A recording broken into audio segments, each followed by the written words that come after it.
But the goal is for after this session, you can scroll down and just feel like serenity. Yeah. You're going to be stimulated. Okay. All right. Alrighty, so I think everyone is in the game now. Is that correct? Yeah. Cool. Out of curiosity, are you guys playing League of Legends? No, that was not even No inspiration. related to the name. It just so happened. Wait, is it not the same font? I thought you guys ripped the logo from League of Legends. Did I? I didn't know that. Dude, what? You didn't know that? It's the exact... Here, hold on. Wait, are you serious? Yeah. I just want some nice looking, like, official old-timey font. It's very similar, but it's not as blocky. Oh no, you're right. Okay, it's not as okay. All right. Sometimes Alex does pay homage to Things that I something, respect. but I don't respect yeah, that. neither of us have played League of Legends, so Yeah, that's fair.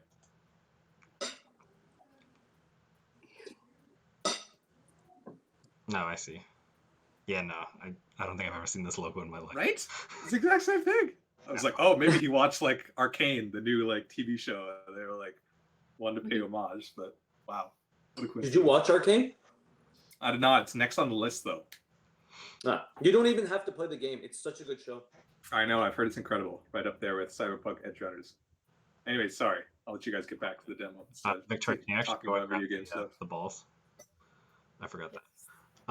Okay, so we're gonna kind of go first over a general refresher review because some people have been out of the loop for a while. So just to kind of bring you back into the fold, as you may remember, there's a field, which is hopefully what you're looking at. On this field, we've got the center line is obviously in the middle. These three circles. Oh, I should probably change my color to white because that black is not going to show up very well. I'll bring me down too. I'll do that. Yeah. There you go. Yeah. So these three circles are all the hoops. Remember, you cannot walk through any hoops, and you cannot pass through hoops. They're in the way, so you got to go around them. And when you're shooting the ball, of course, you can shoot from any side. It doesn't have to be straight on. It can be from either side, from behind. It doesn't matter. In terms of the balls on the field, the red one is still the quaffle. I think that's always been consistent. The yellow ones are the bludgers. There are 3 of them. And then, of course, there is the snitch. On your team, this has changed a little bit. You will now be drafting 9 people. I think in the past we did 8. We might have even done 7 at one point, but it is now 9. There'll be 9 players on your team. So you can see on either side here, we've got 2 sample teams. There will be 3 chasers, which are denoted by the purple dots. There will be 2 beaters, which are denoted by the blue dots. There will be 1 keeper with the green dots, and a seeker with the yellow dot. Because there's 7 players on the field, you will have 2 that go to your bench. One thing we did add is something called substitutions. That was back in, I think, season 10. Essentially, at the end of round 5, you're allowed to make 1 substitution. Doesn't have to be right at the end of round 5, basically. Anytime after round 5 is done, you can pick 1 person on your team to kind of swap out with someone on the bench. They basically just, if you're subbing off a beater, the person coming in becomes a beater. That is 1 quick question. Yes. Why would you ever do that? Like, it's not like these guys get tired. Like, there is the limitation on benching. You have every player on your team has to sit out before someone can sit out a second time. Oh, so right. Your fast person, like your +1 speed, which is what a lot of people are like, you know what, I want this to be either my seeker or one of the chasers. That person does have to sit out once. So in that game where that person's sitting out, you sit them out for the first 5 rounds, and at the end of round 5, you're like, I'm going to swap them in. Okay, well, the other answer to that question is because of the buddy bonus season. That's another one, yeah. People had classifications. So it was like if you worked at the ministry, you got the ministry classification. If you were like animal, I think there's an animal classification. We had all these classifications. and depending on how many people on the field you had under a certain classification, you got bonuses. So you could like swap people out to get more bonuses depending on the number. So we introduced it specifically for that reason, and it was somewhat well received. So we just kept it in as a feature. Nice. So that could come into play more for the people who bid on the buddy bonus package. Interesting. Okay, thank you. With the substitutions, you cannot sub your seeker. So the seeker is always going to be the person at the beginning of the game. They're going to last the whole game as a seeker. And you can only sub somebody out when they're either in your keeper zone, so that's the space on the field behind this line, when they're in the keeper zone, or if you're at the very top, middle, or bottom middle spaces. Those are the spaces where you can sub in and out from. Wait. You said the top middle and bottom middle? Yeah, so basically the center line. Yeah. At the very So edge of the field at the top, very edge of the bottom, yeah. Okay. Actually, this might actually be helpful if I just draw, I think. That one and that one. Yeah. Does that all make kind of sense? We'll get more into like the bonuses and that kind of stuff when we get to that package, but The other thing about substitutions is that you don't need to do it. No, there are a lot of it's teams completely who've never optional. made a substitution in their life. So if you're like, that's overwhelming, valid, don't do it. We don't care. So Okay. feel free to not do that if you don't need to. Question? yes. Yep. Okay, so you were saying something about how you have to have someone sitting, is it everyone has to be benched once? During the Is it something like entire event. season?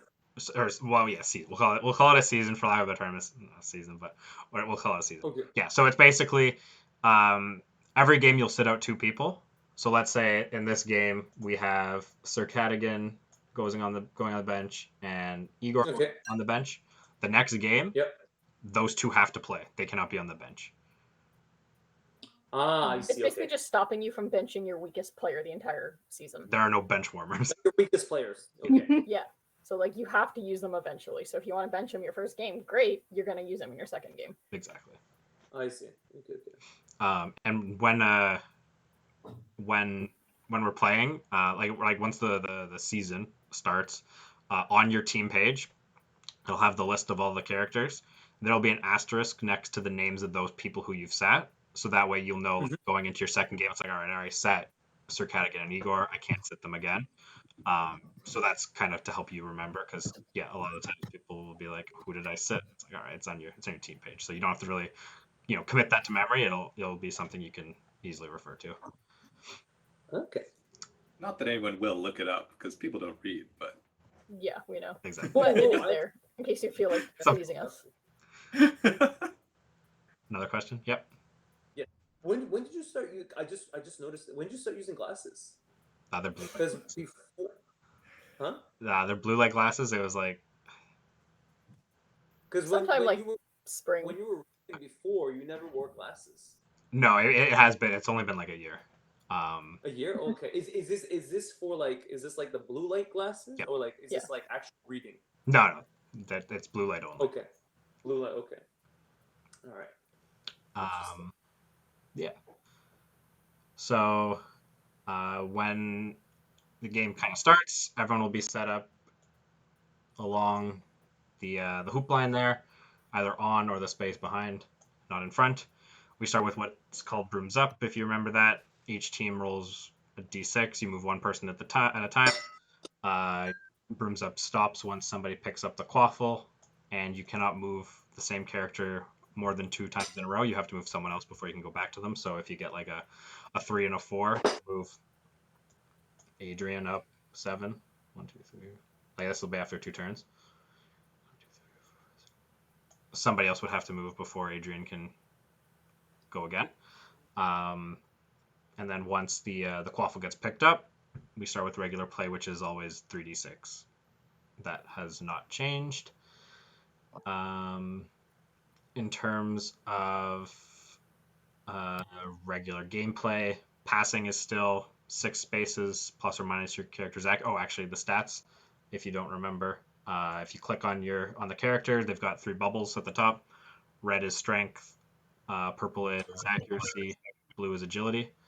And then if they have speed, that will be right after their name. So if you see Corbin Yaxley here, he has a +1 speed because it's got a little 1 there. I don't think anybody has a -1 speed, but that'll be the number there. If you forget this, when you're actually playing, there will be a little kind of insert if you did happen to scroll down like Brendan got overwhelmed. That'll kind of be related to whatever expansion package you have, and I'll drag one up here for a second. It'll kind of give you that reminder of what stats are what. So this is the Fire and Ice one. And you can kind of see down here is where we put the little note for you to say that, yes, red is strength, purple is accuracy, blue is agility, and in brackets after the name would be speed. Those are very nice. That's appreciated. Yeah, I try to help sometimes. We keep giving reading material, but Exactly. you know. In case you forget what those stats are for, strength is always when you're tackling for the ball. Accuracy is whenever you're shooting, whether it's shooting the quaffle at the hoop, shooting a bludger at somebody to try to beat them, trying to pass the ball from one person to another, as well as catching the snitch. Agility is dodging tackles, dodging beats, dodging the snitch throwing you. And speed is just when you're moving. So your 3d6, that's when the speed comes into play. Another question. And accuracy added to your roll, right? Not to like the number of spaces you're able to throw. For shooting, like shooting a quaffle or shooting a bludger, yeah. So you'll be, because basically with those you're always rolling a d10. You'll be adding your accuracy, but if you're passing the ball, it's just again like 6 spaces in Still 6 spaces. plus or minus whatever your accuracy is. Okay. Yeah. During the regular turn, again, you're doing the 3d6 once you've moved all 3 of your characters. If you haven't moved your keeper, they can move 1 space for free. That ignores any kind of speed modifier that is on the keeper. So if you have -1 speed on your keeper, they can still go 1 space for free, assuming you haven't used one of your dice on them. And then we have changed the snitch. The snitch now comes out at the end of round 3 instead of, I think it was round 5. For a while at the beginning. At the end of round 3, it'll be released, and then you'll start using your Seeker after your 3d6. So you go your 3d6, free space of keeper movement, and then your Seeker uses a separate d6 to move, and basically the idea is to just try to catch the snitch. Any questions?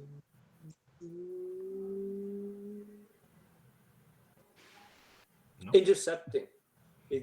So for intercepting, does your agility influence your ability to block during a pass? No. Or you cannot pass if there's a person in your line of sight? You can pass if there's someone in the way, but if there's someone in the way, you have to roll for it. So basically, you're rolling. Here, I'll throw someone down here. Like let's say Bem's here. He is a chaser, and you've got Gilderoy here. He's a chaser. If Gilderoy has the ball and he wants to pass to Adrian up here, he can do it, but he has to roll for it. So basically, he has neutral accuracy, so that won't affect anything. There's 1, 2, 3, 4, 5 spaces in between Gilderoy and Adrian. Plus, Bem is in the way. Bem is a chaser, so Bem can interact with the ball. So he'll be adding 2. So it'll be 1, 2, 3, 4, 5 plus 2, 7. Gilderoy will need a 7 or higher on a d10 to make that pass. If he gets 7 or higher, then it'll go to Adrian and things can continue. If not, Bem will receive it. And he cannot be immediately tackled back on that turn. Cannot be immediately. I see. Okay. Yeah. So you lose possession of the ball for that turn. Yeah. Essentially. Okay.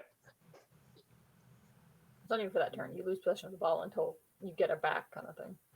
Oh, that's true. And your next turn, you can try tackling for it, but I'm gonna assume that Bem might not still be. They're gonna move it away. Yeah. Okay. And so keepers cannot touch the ball. The quaffle. Keepers can. Keepers can beat But it. once they leave their keeper zone, they're just a chaser. So they can be beat.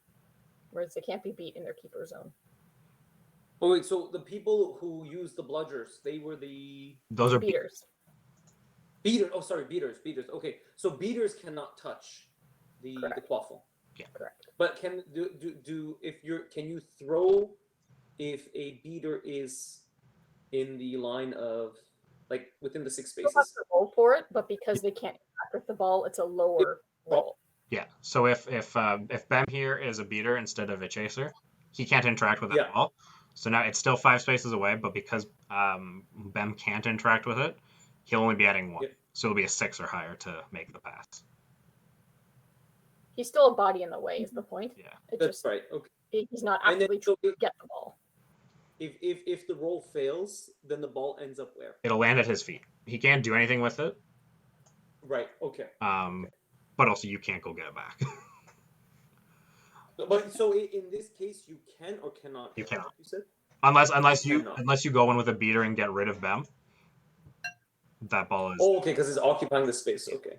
So beaters can occupy the space of the quaffle to like hold it off for another One turn. teammate to come by next turn. Yeah. One turn. So Okay. it also works the other way. So if there's a bludger on the loose on the ground, a chaser can go and stand A on keeper that, can- or a keeper. Yeah.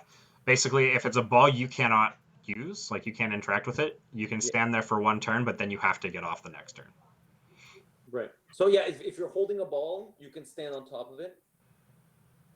If you're a beater that's holding a bludger, for example, yes, Yeah. you can go and stand on another bludger. In that scenario, you don't actually have to get off the next, or like after a turn, because you can interact with that one. You can just kind of stand on it, hold one, and have another at your feet the whole time.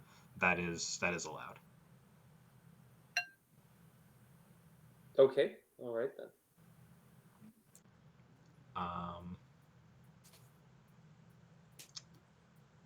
When there's a goal, so like one team shot, the ball will go directly to the defending keeper. That ball is allowed to stay in the keeper zone for a turn, so you don't have to get rid of it immediately. But at the end of your next turn, it does have to leave the keeper zone. So, yeah, either passing it, walking it out, doing whatever.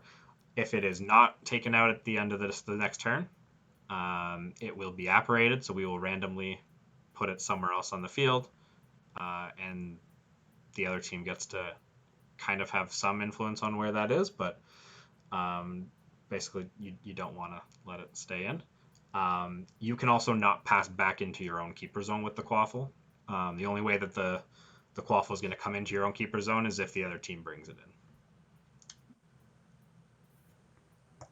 I think that covers that. No passbacks. Yep. We added That's it. we added a thing in for the bludgers. If a bludger is loose in your keeper zone, I believe it was 3 rounds. If it's just kind of like on the ground, let's say it's just kind of sitting back here, and it's in there for 3 rounds. At the end of that 3rd round, it will get apparated out just to kind of keep it out in play. So you can't grab all the bludgers and just throw them back into the corner and make it difficult for the other team to get them. We will move them out and make it so that it's at least you're not hoarding. Yeah. Any questions on that? Oh, penalties. Those are all time based. Oh. So yeah, we have the. Oh, actually, if you all go to this is a good thing to bring up. If you go to your settings, so the gear, top right, and go to text chat options. Text chat options, got it. There's the 3rd one there, enable chat timestamps. Turn that one on. Okay. So that anytime you make a roll, you will see what time it was rolled. We see it as well. We do it too, but you can see there that it was rolled at 7:32 p.m. That is just to kind of keep you cognizant of how long your turns are taking, because you're not as familiar with everything. We will be a bit more lenient, but right now the guideline we try to do is less than 5 minutes for your turn. If you're approaching 5 minutes, there might be some concerns. We'll be a bit more lenient for the first couple of games, but once you get back in the swing of things, we will start enforcing more strictly that 5 minute. Especially if you're on like a solo team, right? Yeah. Madeline, for example, plays with Paige, so like there's conversations to be had. There's back and forth between teammate. If you're on a solo team, you're not talking to anybody. You should be able to make your turns really quick. That's not what Gollum says. Wait, hold on. Oh, okay. All right, get it. It took me a while. Yeah, so the penalty is a yellow card is basically just a warning. It's like, look, you've taken 5 minutes. Let's speed this up.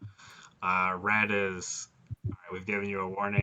You're still taking a long time. You have, I think it's a minute left to finish your turn. And then black card is like, all right, this is, and then you're not going to get all of these in one turn. We hope. You shouldn't. But the black card is, okay, you have like a 2-minute cap on every turn for the rest of the game. So take that into account. Yeah, I think that should cover most of the generic refresh kind of things. Are there any questions on that before we get into the really juicy stuff? So there's no getting expelled. Like if you get like 3 black cards, you can't like get kicked from the game or anything like that. Don't test it. No, I wasn't going to. I just Well, you need can fuck to around know. and find out, I guess. Yeah, exactly. for real. I guess I so. don't suggest you do so, but All right. Ooh. So Hey, for was that a question? Or yeah, it's kind of off topic though. you can save it for after. Okay. all right. So for this season, because it is the kind of final culmination of everything VQL so far, we are kind of bringing it all in together in Legends of the League, and I've got the freaking League of Legends logo still open here. I'm just gonna close that so I don't misspeak. Essentially, what it's gonna be is, if you've taken a look at the rules, we have 9 different what are called expansion packages, and each package has different features that relate back to specific seasons of the VQL. How do you get these packages? We are doing an auction, both a live auction and a silent auction, where you'll be able to obviously place bids on different packages. How it will work is each team will get 4 total expansion packages. Each one of those you can use in one game. So your first game you'll pick which package you use. Your next game you'll pick the next one. The caveat is you can't use the same one every single game, unless of course you somehow manage to get 4 of the same expansion packages through the auction. But I mean, do what you want. Read through the different expansion packs, see what they do, and see what you're interested in. But the other thing about the auction is that it involves currency. So Alex, and I don't know if you were there for the currency part. There's money now, fake money. Nuts, sickles, and galleons. I was there for. Okay, so yeah, we introduced currency. There was a season where you could like buy stuff from a store, like items to play with in this game, and then we kept it going. So like every game you could earn currency, and Alex would like total up and then put it in your team chat of been like, oh, you earned 75 sickles in this game or whatever, and it just went into a running bank account. And so every time you signed up for another season, you kept the same money, and there was investments. There was a whole thing. Don't worry, we're gonna give everybody money. So like you're not going to come in like poor compared to a team that's been here this whole time. So if you're sitting here going, how am I bidding for this? We're going to give you fake money to bid with. You will have that knowledge way in advance. You can like plan your finances. It means nothing. At the end of the day, you're still going to end up with 4 packages. So it's certainly not life or death. But for the teams that have like been around for a while, specifically Carolina, they're a little aggressive with their money. So just be aware. Yeah, so you're not gonna come in like as the poorest team, don't worry. And then like throughout, I think we're gonna have betting throughout the thing, or no, the money's gonna be gone, right? At that point, yeah, we might throw a little bit of betting money at them, but Yeah, so I don't in the Discord, Alex will say like, oh, betting's available for all the games scheduled this week, and you can go and like place your bets. Like, oh, I'm this team, and I think that Team A is gonna win. And then if you're right, then Alex will just run you your money, and he'll let you know. So Okay. again, that part's optional. yes. Yeah, is this betting based on like whatever balance of fake money we've been given? Yes, To some basically, extent. what we've done is on when you go into the forum, like I'll be sending like links out like to say you can place your bets. Basically, the minimum bet is 20 nuts, which nuts is like the lowest form of currency. But it's basically as much as you want within like the limitations of how much you have in your account. And yeah, you can bet on every game, even your own. You just can't bet on both sides. You have to pick kind of one or the other. It's like no, you can't just get yourself some extra money. Yeah, but at the end of the auction, you may not have a ton of money because we've been telling people like this is what all the money's been saved up for, right? The teams that have been having currency for like 6 seasons now or whatever, it's all leading to this moment where you can like bid on these packages. So you don't even have to worry about betting if you don't want to, because you might not even have a ton of money to bet with, because you're gonna hopefully be spending it on the packages you want. Yeah. And you said you cannot bet against yourself. No, you can bet against yourself. You can be like, I don't think I'm gonna beat Carolina, for example. And you can bet on the other team. Like that's you just can't bet for yourself and for Carolina in that scenario. Okay. So it can be like, oh, both possible options, I'm betting that one of them is happening. Yeah, exactly. But that would give you incentive to just throw the game. So what is the incentive to the incentive to win is to win. You don't need an incentive. It's just kind of if you think you're going to lose and you want to make some, 100 nuts or whatever. Yeah. Does betting for these packages, these whatever they were called, expansion packages, does it happen before the start of the season? Yes. Yeah, it happens at draft. You will be buying before you even play your first game. You will have paid. You'll have received all 4 of your expansion packages. So then what are nuts gonna do during the season? That is, if you want to bet on games, you can do that. It's optional. So it means nothing. It's just flavor. Okay. Yeah. But the auction is going to happen. The auction is going to happen at draft, which is like always the first event. Everyone's on the call. We all like draft the characters, and then right afterwards, there's going to be half of it's going to be a live auction, where everyone's like live, and then the other half's going to be a silent auction. And also, if you're not able to come to draft, you can still participate through the silent auction. You'll have the form in advance, stuff like that. So don't stress out about that specifically. We're just letting you know how it's going to work, and not to stress out about the fact that you're sitting there going, I don't have money. Like, don't worry, we're going to give you money. Yeah. Okay. I'm just going to move these people over for a second. So yeah, we're just going to kind of go through each of the expansion packages to kind of give you an overview of what each one does. So when you get into the auction, you can be like, this is what this one does.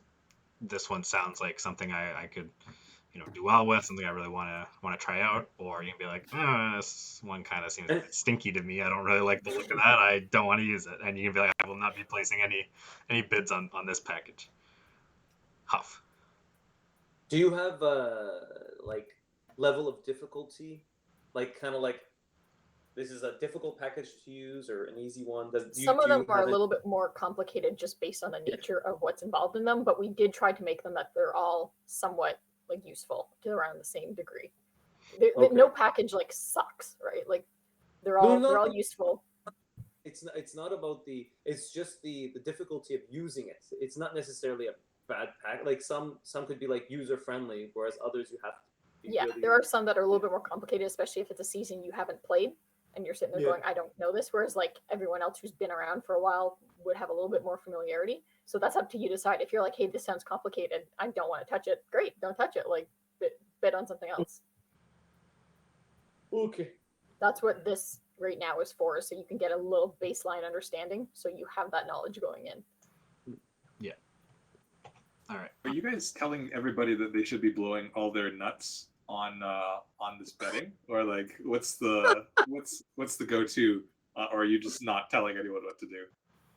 I would say We've told them. we basically our position. We'll say this at the draft and before we post about the auction and everything is, since this is like the last kind of big VQL thing, this is what your money's for. Like we don't Use it or recommend like lose it. I'm not gonna be like you know what, I'll bet like five nuts on this package, 5 nuts on that one, 5 on that one, and save everything for later, because it's like going forward, if we do continue doing more games of VQL, there might not be any currency going on. There might not be any betting. There might not be any buying stuff. So it's like use it or lose it type of thing. It's like, we're not going to take it away from you after, but it might serve absolutely no purpose after Legends.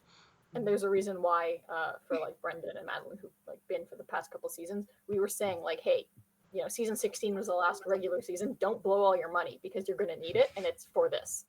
So that is the context for that. We just wanted people to treat their finances as they would normally, because we knew this was coming. So,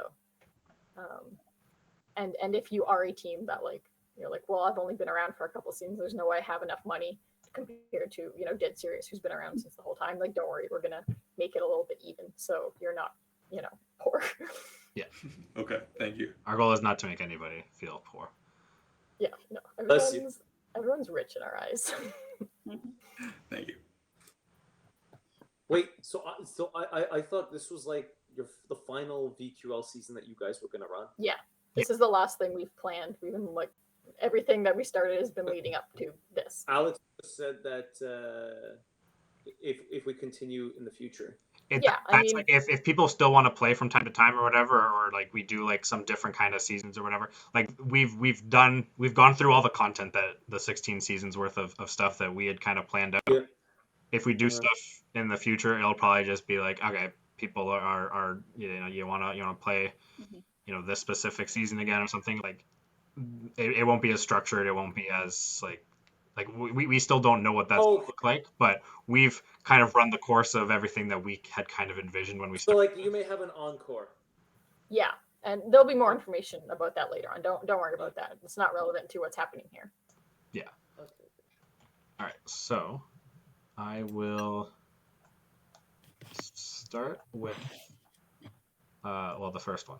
So basically, if you go to the website, there'll be like a description of all of these. Actually, I won't send you the link right now.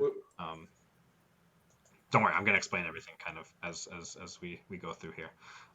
That I'll send you a link after, and that can be like for your own reference to when you're trying to make your decisions. But here, this is basically what an expansion package looks like. It'll look like this kind of chart type of deal with on when you're playing, this will be on your side of the field, so we'll always be there as kind of like a reference to be like, okay, this is what I can do, this is what I have to work with. The nitty gritty of all those things will be on the website, but just for kind of your reference to be able to look at, this is what's involved. So the very first one is a Z move package. This is from our very first season. So during the game, you'll be able to use up to 2 Z moves. You cannot use the same one twice. And what Z moves are, they're basically kind of powerful, like power-ups, if you think about it, that you can use on your turn. The Hail Mary, for example, is, you just have to be in a straight line with the hoops, and you can attempt a shot, and it'll give you pretty good odds of scoring. So you can try that from like the other side of the field. There are certain conditions, like if the keeper's in the keeper zone, they can do something. If there's someone in the way, they can do something. But it's just a really good long distance shot. Blizzard Beater, you can try to basically beat everybody on the opposing team all at once without having to be in a straight line from any of them. Divine Defender, it boosts stats. Apparition, you get to move, I think it's 3 people on either team. Like it could be some of yours, some of theirs, all of yours, all of theirs. Basically randomly across the field, so it causes a little bit of chaos. Sacrificial Surge, you boost your stats, and then for like a couple turns, and then after that, you have like reduced stats. Dodgy Bastard, it's like agility based deal switcheroo. That one you get to switch positions, so like your chaser can become a beater and vice versa. And then vanishing cabinets is kind of like moving people. So it was kind of like the very first thing we did. So it's just kind of like all over the place in terms of the different kind of power-ups you get from that. But basically this package will let you use 2 different Z moves. Again, all of these are on the website. So if you want to kind of like look at those different ones, you can. The additional part of that is each turn you will get to have the option, at least, of using a bonus action from the Hoops and Loops expansion, which was season 16, so the last expansion. Basically what we'll do is, at the beginning of your turn, I will flip you a card, and you can decide whether or not you'd like to use it. You don't have to use it. You can use it if you want. It's up to you, but it'll give you instructions. So all of these will either be at the beginning or the end of your turn, which will state right there. And then this one, you can place a free whiz bang on the field. There's a bunch of them. So What's a whiz bang? a whiz bang, we'll get to that. Don't worry. Oh, okay. That came with the Elixirs and Things expansion. This one, you can affect your seeker's accuracy or agility for their turn. This one's agility, but there is an accuracy one in the deck. You can select someone on your team to get apparated. Again, there's also a card in there that happens to the opposing team. I'm just going to choose sides so I can show you some of the different ones. This one, you can swap positions of the opposing beaters. There's a card out there for chasers. There's one that you can switch your own. There's one that you can switch one of yours and one of the opposing beaters or chasers. They're really just a bunch of kind of like, little things that might make a difference if you get the right card at the right time.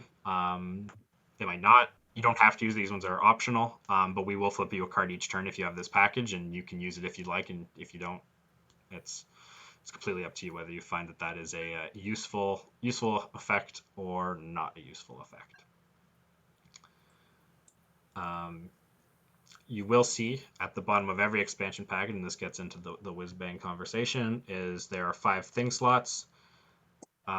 Basically, one season was called Elixirs and Things, and we added Elixirs and Things. Things are basically items, Yeah. if that's helpful. Because that was something that you could buy with currency, but since we're hoping most people will spend most of their currency on these packages, we will be giving each team free of charge 5 whiz bangs, 5 beater bats, 3 wands, and 2 remember-alls. Whiz bangs, to give a little bit of context, whiz bangs are, think of them like landmines. You will be able to see your whiz bangs, the other team will not. Basically on your team, you can put down a whiz bang on the field, that'll use it up, so that'll be like one of your 5 gone. If someone on the opposing team lands on or adjacent to it, it triggers the whiz bang, and they'll roll a d4. There are 4 different options, obviously being a d4. One of them is they get apparated. One of them is they cannot move until their next turn. One of them is you get to move them 2 spaces for free in any direction. And the last one is they have to use the lowest, I think, d6 on their next turn on that character. So it's kind of like a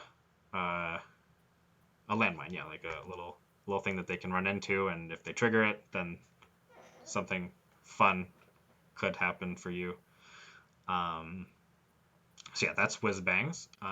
Beater bats, essentially if someone tries to beat you, you can use a beater bat to deflect it back. So they roll their d10, you roll your d10. Let's say you can use this even if you don't get beat. A lot of people just let it kind of go, but if you do get beat, you can say, I'd like to use my beater bat to whack it back. You'll roll a d10, they'll roll a d10, and if you're successful, they could be beat. Now, sometimes you'll have instances where you have some beater bats, they have some beater bats, and they try to beat you, you whack it back, then they try to whack it back, and it just goes back and forth until somebody runs out of beater bats, or gets a critical. Or that's a critical, yeah. If there's any criticals involved, a beater bat cannot be used. So if you critically succeed, I guess we didn't really go back to that. If you roll a 10 on a d10, perfect, that's a critical success. No matter what your action was successful, the other person falls off. If you roll a 1, the worst thing, critical fail, no matter what. Even if, if you were adding like 3 for strength or whatever it was, even if you get higher, it's still the worst of the worst. You fall off regardless. So if at any point during a beater bat interaction there is a critical fail or critical success, you cannot use another beater bat. Yeah, so that is the beater bats. Wands. Question. Yep. Yes. So criticals are always a success, is what you said. No, it's a critical success and a critical fail. Critical fail is a 1. Critical success is a 10. No. But so let's say someone has like. Does anyone have like negative strength? Because strength is determined for beating, right? No, that's for tackling. So, but like when you're beating someone, right? Or hold on. If you're the one throwing the bludger, you're trying to beat someone, you will be adding your accuracy. Because you're throwing a ball at them, you're aiming at them. Okay, so if you have negative accuracy, yeah, for some reason, right? So if you have negative accuracy and you roll a 10, is that still a success? Yes. Or does like let's say, does the 10 become an 8? No. If you roll a 10, it's a 10. Oh. The only exceptions are like if you're rolling. Sorry, the only exceptions are if you're rolling against a snitch or like on a goal, like on a shot. There are a couple exceptions, but most of all, if you roll a 10, it's a guaranteed 10, no matter what you're adding or subtracting. Okay. So if I was shooting at you and I have -2 accuracy, I get a 10, and you get a 9. Even though 10 minus 2 is 8, and it's lower than your 9, because it's a critical success, you are beat regardless. Okay. Now, if we both get 10s, we both cause each other to fall off. And if we both get 1s, we both cause ourselves to fall off. Yeah. Okay. So yeah, that's the beater bats. The wands, they can basically be used to steal things from the other team. In order to do that, you need to be adjacent to an opposing character. And you basically say, I'd like to use my wand to steal. If the other team has a wand in their possession, they can use it to defend, in which case you both roll a d10 to use your wands. If you're trying to steal and you roll higher, you do get to steal one of their items. If you roll lower, you don't get to steal one of their items, but you both use up your wand. When you say... Yep. You said item, not like waffle or bludgeon? Your things. No, yeah, it applies to the things in your thing slots, not the balls. Oh, okay. So you have okay. So like the whiz bangs, the wands, the beater bats, those are all things / items. Yeah. So you can use a wand to steal another wand. Yeah. Potentially. If you do successfully steal something, you don't get to pick what's in there, like what you steal. Basically, you will roll like depending on how you roll for it, we'll tell you. It'll be like a D5 or D4, and you'll randomly get one of their things. The caveat is if somebody has 2 or fewer things in their thing slots, you cannot use a wand. You cannot steal if they have 2. Okay. So they have to have like 3, 4, or 5 to be able to take. Once you've used a thing, we'll put it in like a pile below the penalty box or penalties down here, and you can use a remembrall, which will allow you to pick one of the 5 most recent used things. So basically, you're just remembering you kind of trade in. You use a remembrall to take back something else that has been used. You do get to pick. That's not random. You get to be like, you know what, I see a beater bat was just used. I'd like to use my remembrall to take back a beater bat.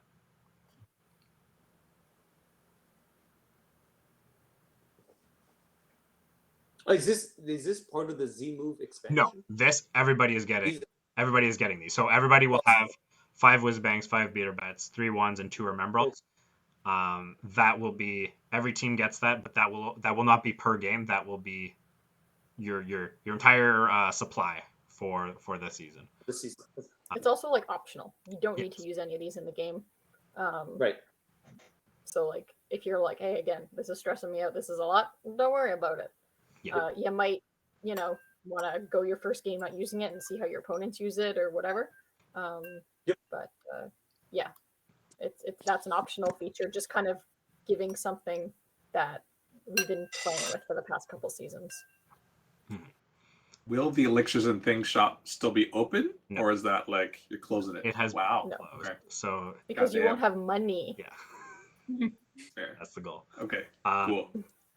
You will, in addition to those items, you will receive 2 random elixirs per game, and elixirs are basically things that give you temporary buffs or temporary stat boosts. So there's things like Pepper Up Potion, which gives you +2 strength to a character for 3 rounds.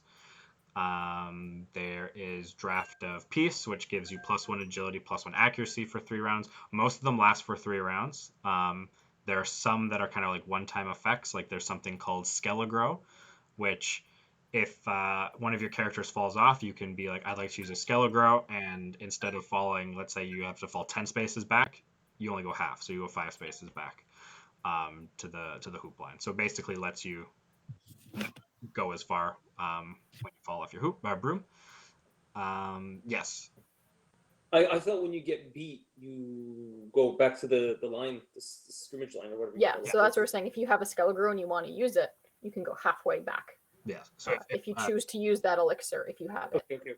Okay. yeah, that's We'll tell you in advance which elixirs you have, and yes. you can go like look it up, so you don't have to remember. Oh, I know what this one does or whatever. Like you can go reference whatever you need to look up at the time. So Okay. So if you were at your opponent's side of the field and they beat you, you can come up to the halfway line essentially. with more or the less, we skeleton. count out and we give you like half. But yeah, We do round down, or sorry, we round up. So Right. if it was like So it's benefit. Okay. Yeah. so it's not as benefit. So if you were 13 spaces, it would be 13 spaces back total. Yeah. You'd actually go 8. 7. You go 7 spaces back. Oh, so you go back 7 spaces, which is better for the person getting beat. It's less. Yeah. Okay. Yeah. Okay. I got it. Because if you would round up, it'd be 8, right? No. 7 No. is 14. Sorry, my bad. No, it's Okay, technically yeah, worse for you. It's just so that it's That's okay. it is it part of that is to benefit the snitch, because sometimes if you were to use it on the seeker, that one space could be like the make or break in terms of a lunge versus a it's just straight grab. So you do go one further on those odd types of numbers.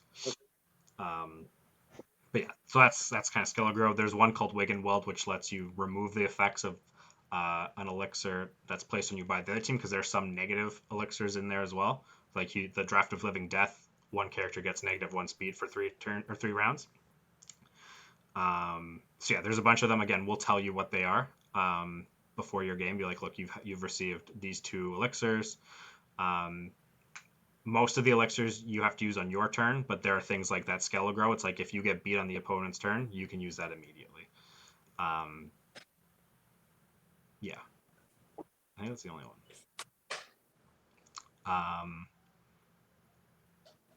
Oh, and then I guess another kind of part of that is you can only have you can't use both of your elixirs on the same person at the same time, so they can only have the effects of one elixir on at a time. Yeah. Again, this is all kind of optional stuff. Like we'll give you the elixirs and the things beforehand, but you are under absolutely no obligation to use them. If you don't use the elixirs in that game, we'll remove them. We'll give you 2 different ones for the next game, and again, we'll tell you what those all are. So yeah, this was the first expansion package. I will move this one out of the way. Are there any questions about Zed moves before we? Yeah. Well, not the Zed, but the elixirs. So yeah. elixirs. So you have, let's say, you can only choose a certain amount to use for a game. No, you'll get 2. We'll every only game. give you 2 elixirs per game, and if you don't use those 2 in that game, they disappear, and we'll give you 2 different ones the next game. Okay. So it's not like the items that you were speaking of before, like the wands or the landmines. They don't carry over. Okay. No. All right. For the elixirs, it's like I use it or lose it, but you'll get more in the next game, type of thing. Okay. Might as well use it. Exactly. All right. The next one is beasts. So with the beasts,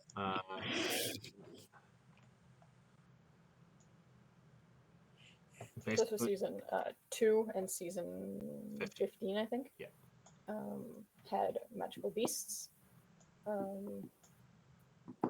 So both seasons, the beasts, because each season had different beasts, they're all combined into one. So you have a lot to choose from potentially.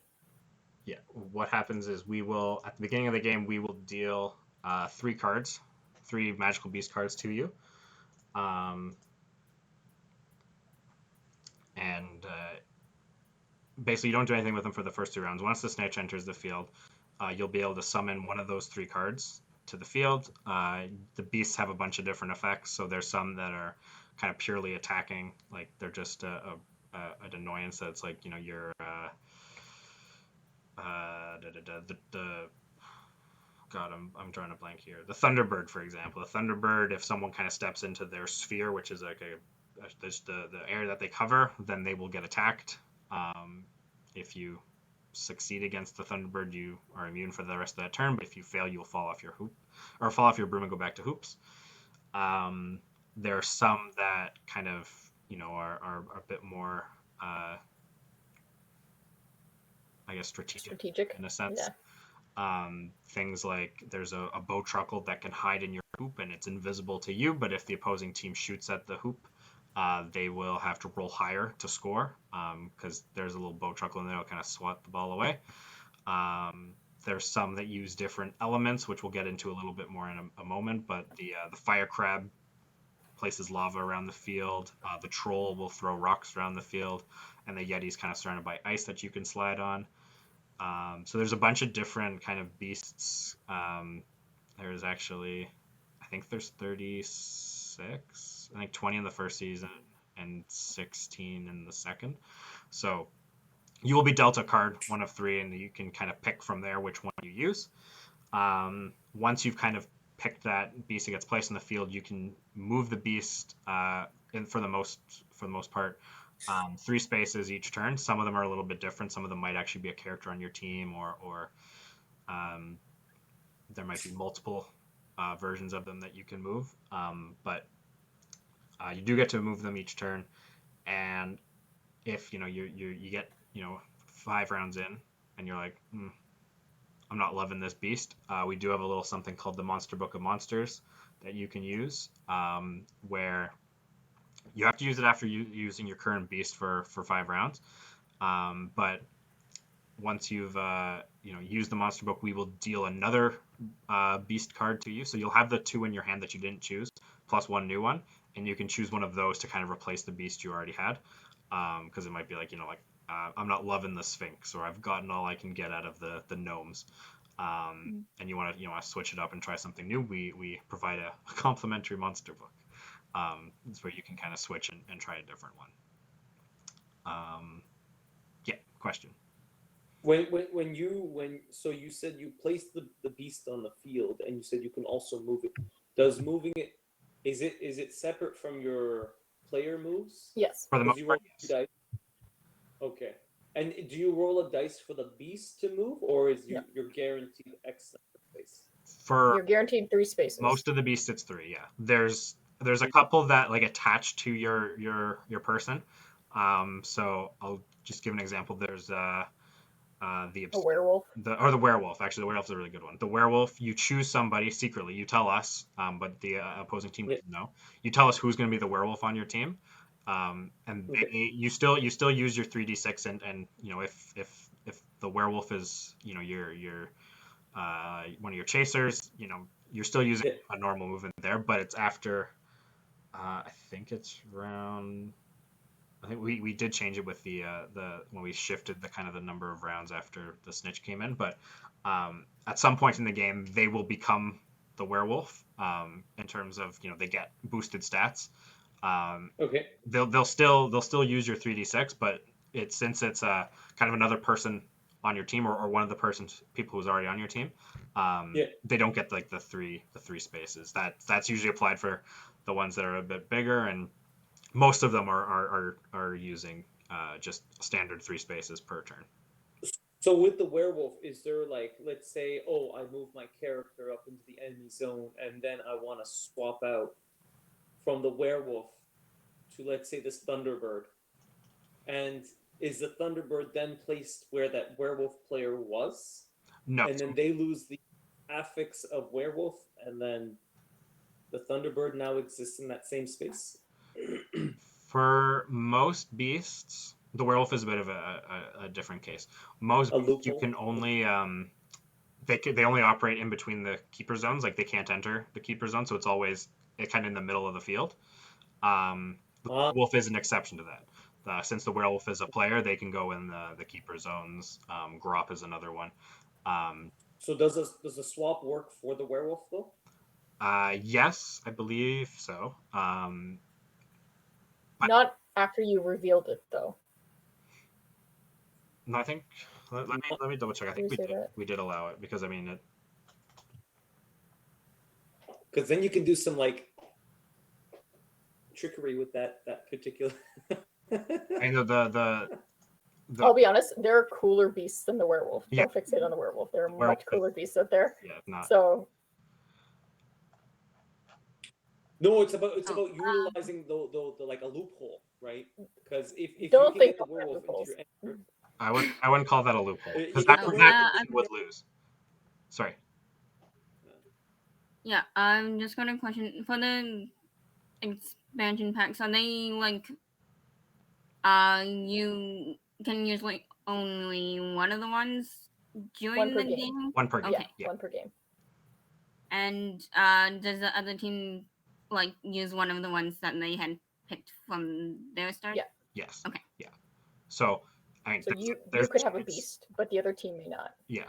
Okay. The chance you could be using the same one, like you could pick beasts and they could pick beasts, but it probably won't happen.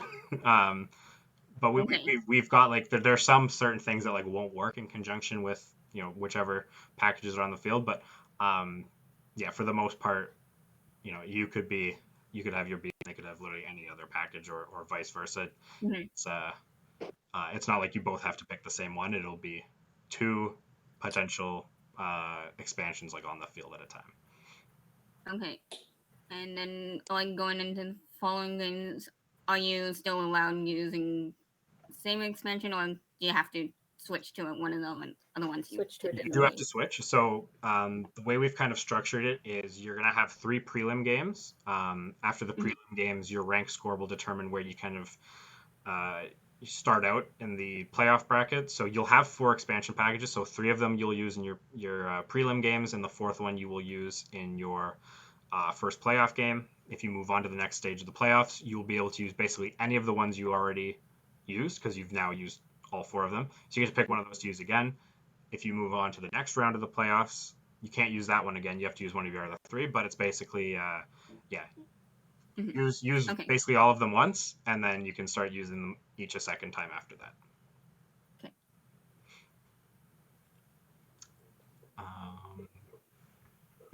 Yeah. So that is beasts. Any questions on beasts? There's a lot of beasts, so if you go into the website and you look at all the beasts and you're like, wow, this is overwhelming. Fair. We deal out the 3 cards at the beginning of the game, so you have like 3 rounds to kind of check what they all do and kind of what would make sense for your team. But if you want to take a look at them, you don't have to. You can also be like, that's a lot for me to wrap my head around. Maybe this isn't the one for you, and that's also fine. But they do add a little level of spiciness to the game. The next one is the Festive package. This is from Season 3 and Season 13. Now, there's actually 2 versions of this. And the reason for that is because we did 2 sets of it. Basically, what happens with this one is I will push this to the back. All right. Oops. Okay. So if you choose the Festive package, basically, in the festive formation season, what happened was there were a bunch of colored spaces on the field. Your goal was to get the right people standing on the right spaces with the ball, or with the right balls. And if you did that, you would complete the formation, and you'd be able to take a really good, at the beginning, a really good shot at the hoops with the potential to score. If you score, you don't have to move your players back to the half line. And on top of that, you get stat boosts. So basically, there were 2 seasons. Before you go into this game where you're going to use the festive package, you'd have to tell us whether you're going to use the formations from season 3 or season 13. They're different in the sense that, you know, they're different colored spaces in the field, different stat boosts, but there's, you know, still a lot you can get out of it. They're basically not, one is not better than the other. So No, it's just like it's just vibe different check, sets. whichever one you want to use. Yeah, it's just a different way of making a formation, and that's just for some variety. If you choose to use the festive package, only you will be able to use these formations, so they'll be on the field, but the other team won't be able to use them and get stat boost. Only you will.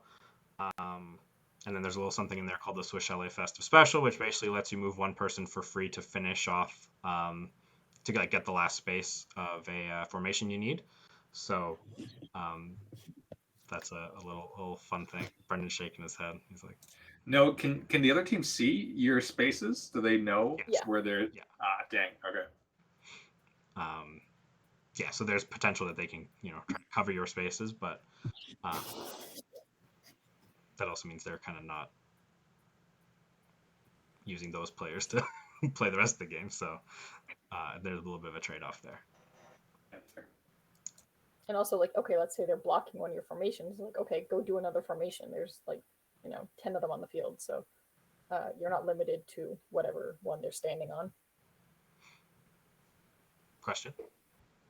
Yes. So this was, you said early on it gives a really big advantage to shooting or something like that. Yeah. So when you complete a formation, basically you're going to roll a d10, unless you use the Swiss LA Festive Special, in which case you're using a d20 or d12, not d20. For that first one, it's basically, or well, for all of them, the number you roll has to be higher than the number of formations you've completed. So if you're on your first formation, you basically have to get higher than a 1. Just don't get a 1 and you will score. You're on your second one, roll higher than a 2, and so on and so forth. So once you get to the 5th or 6th one, it's like, okay, you got to get higher than a 5 to score, higher than a 6. So it makes it more difficult to shoot, but at that point you've also got, a lot of stat boosts from all the other formations you've done. So, and regardless of whether you score or not, you still get the stat boosts. Oh, because the one that I remember was that the order of it like gives you like +2 bonus to the character of your choice or something like that. It has to be, I believe, the one of the chasers, like the chaser who scored. But yes. Okay. And then that boost stays with you for the rest of the game. Yeah. Mm-hmm. Okay.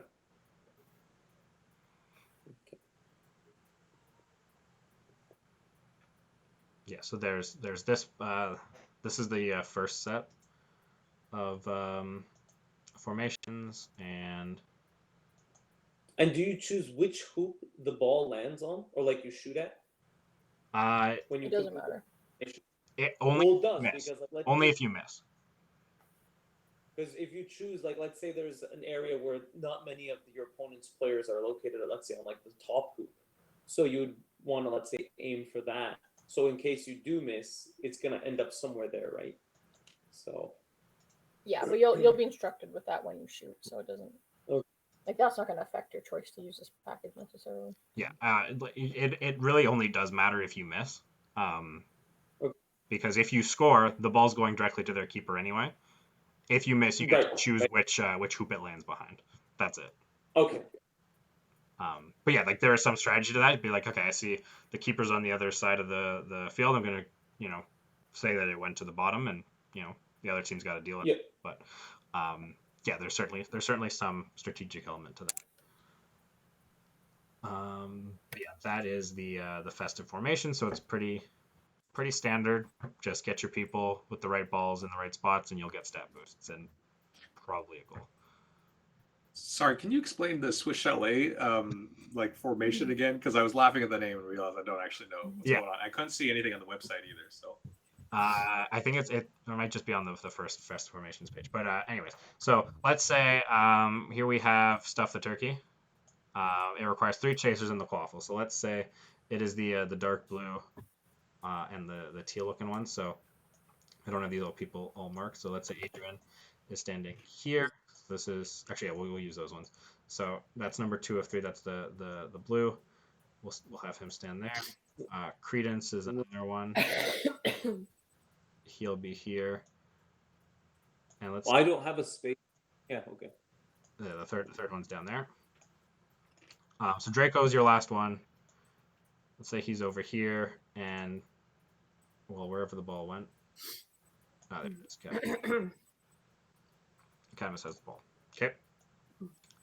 It's your turn. Let's say you rolled like a 5, and you're like, oh no. 1, 2, 3, 4, 5. Draco can only get. Well, actually, technically, he's got +1 speed. He can only get here. What a shame. He can't make it there. So what you can do is you can be like, all right, I know he's not going to make it using regular movement. I'd like to use the Swiss Chalet Festive Special. This will let you move. It's always the last person. It doesn't have to be someone with the ball. That doesn't matter. But it's always got to be the last person to finish a formation. You use the Swiss Chalet Festive Formation or Festive Special. He gets to go straight to that spot, and you get to shoot. You get the perks and everything. But there's a little bit of a catch. You have to either use it at the beginning of your turn. So let's say you start your turn, you roll your 3d6, and you're already set up with everybody else. It's like, all right, I'm gonna move him right now. If you use it at the beginning of your turn, the rest of your turn's basically done after you use it, other than your seeker. But if you use it at the end of your turn, actually, sorry. If you use the beginning of your turn, the people who are involved in the formation, so like in this case, Adrian, Credence, and Draco, they cannot move for the rest of that turn. If you use it at the end of your turn, so you've moved everybody, like let's say you had to get Credence up to that spot, you had to get Adrian to that spot, and you used the Swiss Chalet Festive Special to get Draco to that spot at the end of your turn. On your next turn, these 3 guys cannot move. They're kind of stuck there. And you only get 2 Swiss Chalet Festive Specials to use per game with this package. Yeah. Also, you have to say Swiss Chalet Festive Special. No, Swiss Chalet, the package, the Swiss Chalet Special, Swiss Chalet. No, you have to say Swiss Chalet Festive Special. It is the rule. Yeah. Yes. all right. Yes, question. So when you score, normally you come back to the halfway line, right? Yes. So Not in this case. Huh? Not with a. In this case, they stay there. If you score with a festive formation, you get to keep everybody right where they were. Ah, okay. All right. So there's a little bit of an advantage in that too, in the sense that you have to Is pass there- after you score. But you lose possession of the ball, so Yeah. it's not like that much of an advantage. It's not like, oh, I got my keeper way or my chaser like way up there because well, you don't have possession of the quaffle anymore. So. Yes, other question. Not really a question. Thanks for this, but I have to go. Okay, that's fine. So, We're I'll see you later. recording, so obviously I'll send you the link to the video after, and you'll be able to kind of see the rest. We'll see if we can timestamp it so you can just Yeah. watch the ones you want. Okay, great. Thanks, guys. No. Bye, everybody. No problem. Bye. Any other festive formations adjacent questions? Cool. All right. I will put that to the back, and the next one is the Dank Arts package. This one is spells, and this one is actually quite straightforward. Despite what this card looks like. Yes, there's a lot written on this It's card. very It's simple. basically just for you to kind of get a feel for what all the spells are. We're gonna give if you get this package, we'll give you basically a handful of cards,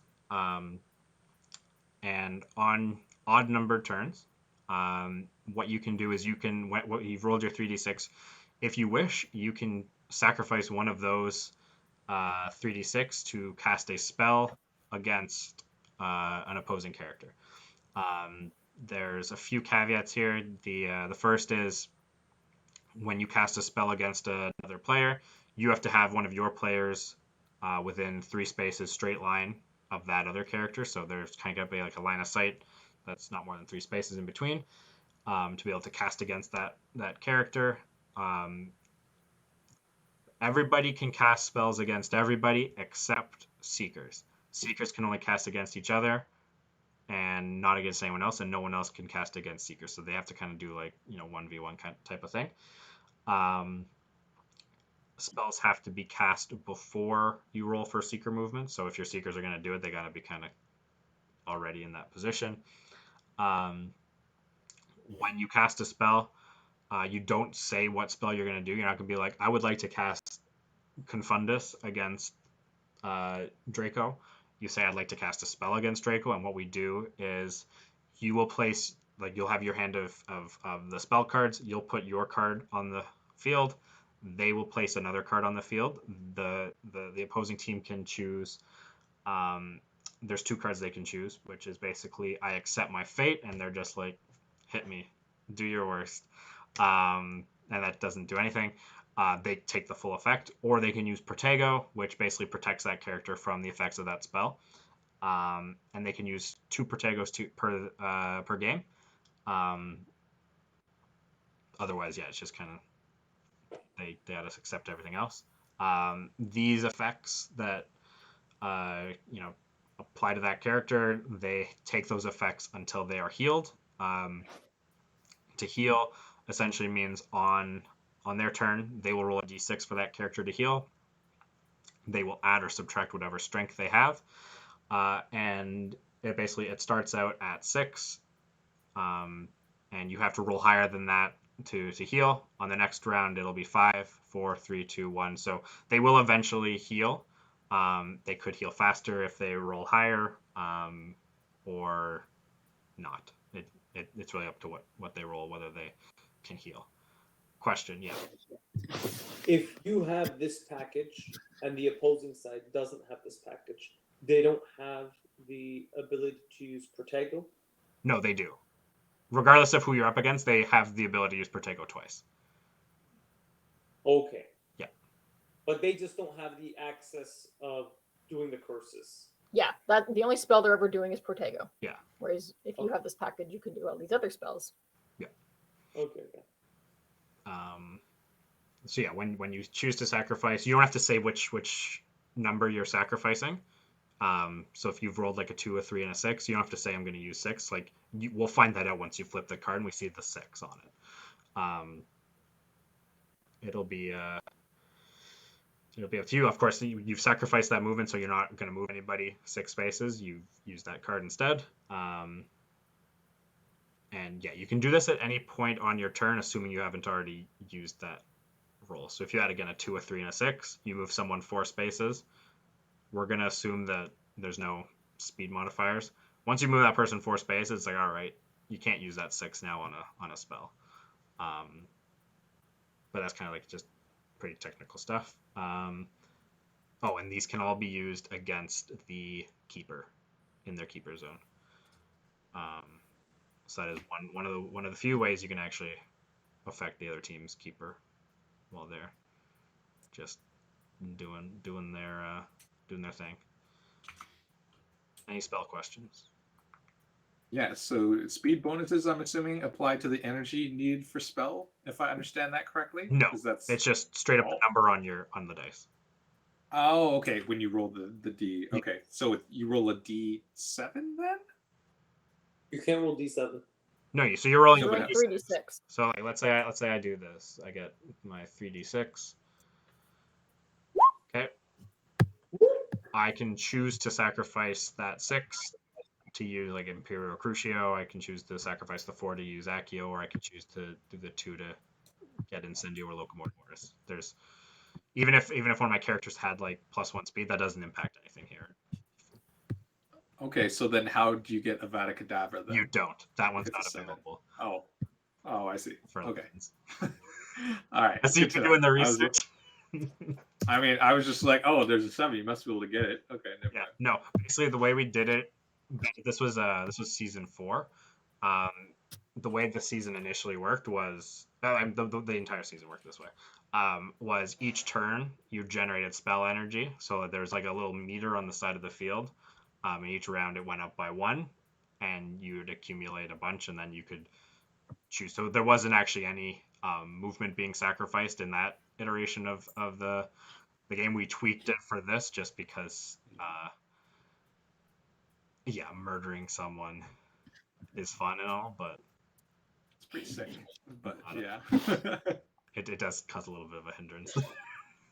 that's fair. Okay, cool. Another question? What? Which season was the one where we were dealing with like invisible? Like you would say, what the proximity was That to was that runes. thing. That was runes. That's coming Yeah. up next. Rune Rune. Tycoon. That was season 5. I like that one. That one was fun. I like the. Yeah, a lot of people have said that they really like that one. All right, well, that's a great segue into No, the next pack, which is runes. right. So with runes, there's a lot to if you're doing the research, Brendan. There's a lot to read about runes, because there is a big long stinking list of them. Basically with this, the idea with runes was, yeah, we had hidden things on the field. There were 5, or actually there were 6. Was it 6? Yeah. There were 6. 3 green, 2 yellow, 1 red. There were runes hidden on the field. Basically, each rune had a different effect. For example, one of them was you get to. I'm drawing a blank. I'm going to look at these. Yeah, so for strength, accuracy, and agility, those runes, anytime you were doing those rolls, you'd roll a d12 instead of a d10. Gives you a little bit of boost there. Curves, your characters don't have to pass in a straight line. They can. It still has to obey like their maximum passing distance, but they can pass in a curved line. Fortune, misfortune, that affects your criticals or the other team's criticals. Opportunity, there's a bigger opportunity sphere on I think 2 of your characters, 1 beater, 1 chaser, so they can do opportunity tackles from a bit further away.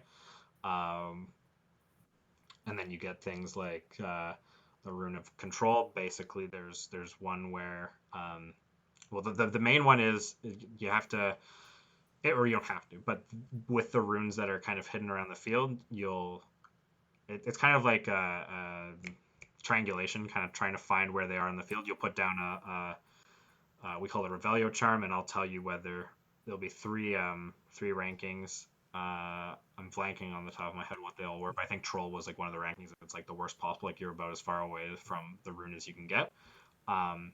But basically, once you find a rune, for the most part, it is randomized which rune it is. Like we'll tell you what color you found, and then you'll roll a D whatever, and that'll determine which rune it is.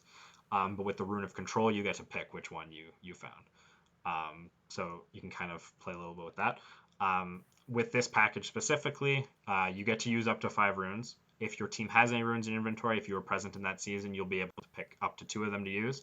The rest of them will be randomly allocated. So if you didn't play that season, that's fine. We're still giving you 5 random runes. In addition, actually, I do have to tweak that because that should say 6. But yeah, there will be 6 on the field. And then you can use the Revelio charm, which allows you to find them once per turn. You do not need, in that season, there was something, if you're looking at the website, called the Rune of Necessity to be able to find it. You do not need to have that one active. We will automatically let you search every turn. And there are some certain runes in there that won't be valid for play. There's Rune of Cunning, Secrecy, and Theft. They'll be banned because those would only affect if the other team had runes as well, which we can't guarantee. So we're just saying, don't worry about those runes. They're not going to be ones you can get in this version. If you use this one, any runes that you have at the end of the game, they will go back into your inventory. So later on in Legends, if you use this package again, you will be able to use up to 2 of those in that game as well. Question. So yeah, like you were saying, using again, but you said you can only use this package after you've used all the other ones first, right? Yes. So but in this one, because you're spending a lot of time trying to locate, like you won't be able to like utilize, or will you have the? You said you give 5 runes randomly to start the game with. If Yeah. your team doesn't have any runes, which your team does, but let's say you didn't, like Brendan never played the runes expansion, we will give Brendan 5 random runes. You did play, so you will be able to pick 2 of the ones you have in your inventory if you'd like. We will randomly give you the other 3. And then it was like when you find a rune, you have the choice to activate it at that point, right? You'll have to deactivate another one, but you will be able to use it if you're like, you know what, I really want to use like endurance and I don't have it. Yeah, you can turn one of them off and turn that one on. That's fine. I never found any good runes. Well, if you're going up against a team that's not using runes, you'll be the only one who can find them. So if you are going up a team, if let's say your opposition is also using the rune package, will you accept for the rune stealing, or no? No, we're just gonna count that one out for the entire, just to make things simple. For my small brain, can I get a demo of this rune dowsing and like how that might actually look? It's fun.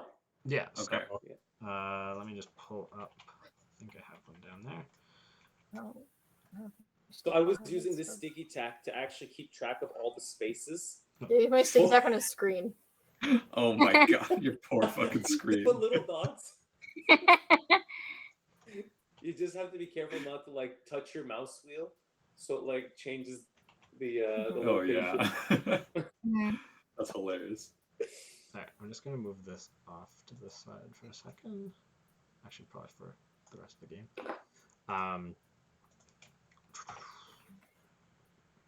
Okay.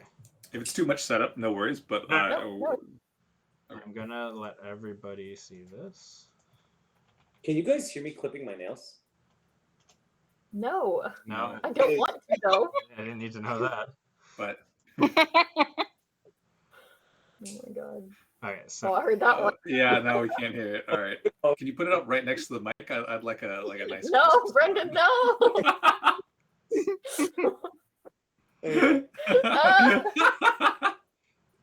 it's not even. Oh damn! You could sell that shit. Well, you shouldn't be doing this for free. Sorry. Hey, people have foot fetishes. People have foot fetishes. I know. Okay, I'm going to make this one be seen by everyone. You can probably all see the big circle in the middle of the field, right? Yeah. Okay, and you should now be. Yeah, so That that's was- the Revelio. Yeah. You can see this green rune here. Yep. Okay. Yep. In a normal game, you will not be able to see that green rune. You will only be able to see this, which is your Revelio charm. Basically, on your turn, you put this somewhere on the field wherever you want, and we will basically tell you either if you have found a rune, in which case you get the rune, or if you did not. If you did not, you will receive a what we've referred to in the rules to stay canon with Harry Potter is you'll receive an owl grade, which determines how far away your Revelio charm was from the nearest rune. So if you put it here, we determine it based on like the edge. So like this is not considered in the Revelio charm. It has to be like completely covered. So right now it is 4 spaces away from the green rune. The three grades are outstanding, acceptable, and troll. This right now is acceptable. Acceptable is 3 to 5 spaces from the nearest rune. Outstanding is 2 spaces or less. Troll is 6 or more. So if you were to then move this down yonder, we'd say that's troll. Like that's pretty bad. Of course, if you're here, that's outstanding. 2 spaces or less to the nearest rune. Now again, you won't know where that is, and there are going to be 6 on the field at a time. So when we say there's 6, these are all gonna be green, but just know in a game you'll have 3 greens on the field, 2 yellows, 1 red. Red are obviously the rarest because there's only one of them, and they're also the most powerful. These can be anywhere on the field, including the keeper zones. So let's say we have it there. Again, oh, that's 7. What am I doing? No, we're not giving you 7. Again, you won't be able to see any of these runes. You will only be able to see your charm, and we'll be able to tell you. So right now, you're outstanding to the rune up here. If you move over here, we're still going to tell you you're outstanding because you're 1 away from this rune and 1 away from this rune. Okay. Tricky. So yeah, it is a bit of a guessing game. It's kind of like Battleship in a way, except we give you more information than Battleship. Like Battleship is just like, no, you missed, or yeah, you hit. Whereas this, it's like, you're kind of there, but no, you're not. Right. So yeah, with that, like, you'll if you're like Ahmet, you can again go and put sticky tack all over your screen. Mark down his or you can kind of remember. You will what we do is we let you keep your Revelio charm on the field until you place it on the next turn. So like you can kind of, while the other team is doing their turn, you can kind of think about where you want to guess next and where you've guessed before to kind of figure that out. But yeah, and again, whenever you land on one like that, we'd be like, all right, you found a green rune, yellow rune, red rune. If it's green, you'll roll a d12, and I'll determine which number rune you get. Yellow's a d8, red's a d4. If it's one of the ones that's banned for this season, we'll just get you to reroll. Yeah.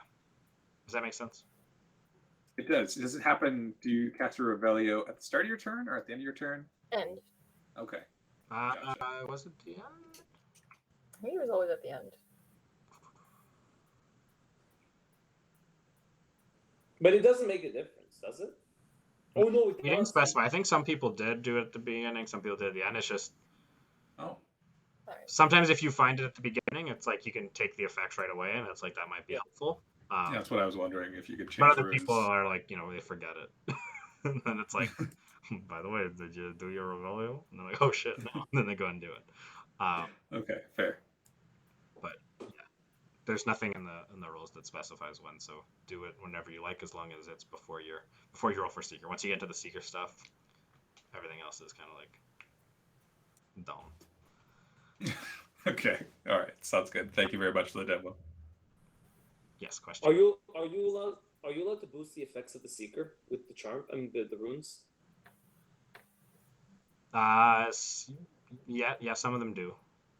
Because like the rune of accuracy, for example, your entire team rolls d12s whenever you're doing accuracy rolls, so that is. There are some things if going back to elixirs, Was actually, just movement? there is not one for speed, I don't think. Okay. If you look at the runes, any time, like we already went through all of the runes, like in reviewing everything, anything that would be like dangerous to allow a Seeker to do, we've already specified this cannot be used on a Seeker. Oh, okay. One thing in particular for elixirs, there's one called Felix Felicis, which gives you +2 in everything, and you roll a d6 to determine how many rounds it lasts. You cannot use that on your Seeker. That is very scary to deal with. So, yeah, I don't think there's any. We might have specified some of the formations that cannot, like their perks cannot be used on the Seeker, but yeah, anything that would be dangerous for Seekers, we've already kind of ruled out. Actually, here's one: the red rune, the rune of sacrifice. Basically, you sacrifice a player from your team for the remainder of the game. One sacrifice to all of your action rolls, so tackles, beats, shots on hoop. Does not include attempted snitch grabs, but any other actions, you use 2d10, you'll take the higher roll instead of just once. You're always rolling advantage if you use that. But you also cannot sacrifice your Seeker, because then you can't win. You'll never catch the snitch. You might be able to rack up a bunch of points, but you'll never be able to do that. Right. But yeah, that other perk where you're rolling advantage does not apply when you're trying to catch the snitch. It's just regular D10s at that point. I'm sorry, this is dumb, but you can't sacrifice the person on the bench to truly fucking. You can't look at the just crack his neck and be like, everybody else boost. No, that is no. All right, cool. So yeah, that's runes. There's a lot of runes. There's 24 runes. But you don't need to like have No. them all memorized. Like you can reference what you need. You can ask questions. Like don't feel like any of these involve you to like memorize everything. That's We will tell you before your game. Like basically going into every game, we're gonna ask you to decide which expansion package you're gonna use beforehand, not when you get there. Just because A, it lets us set up the field to, have everything in place for whichever expansion is being used, and B, it'll let us give you the information for whatever expansion is. So if you are using runes, we will tell you these are the 5 runes you've been given, or if you have runes already in your possession, you tell us which 2 you want. We'll give you the other 3. So yeah, you will definitely know in advance. It won't be you show up and it's like, all right, here's my runes. Let me do some quick reading on what these all do. We will give that to you all beforehand for sure. All right.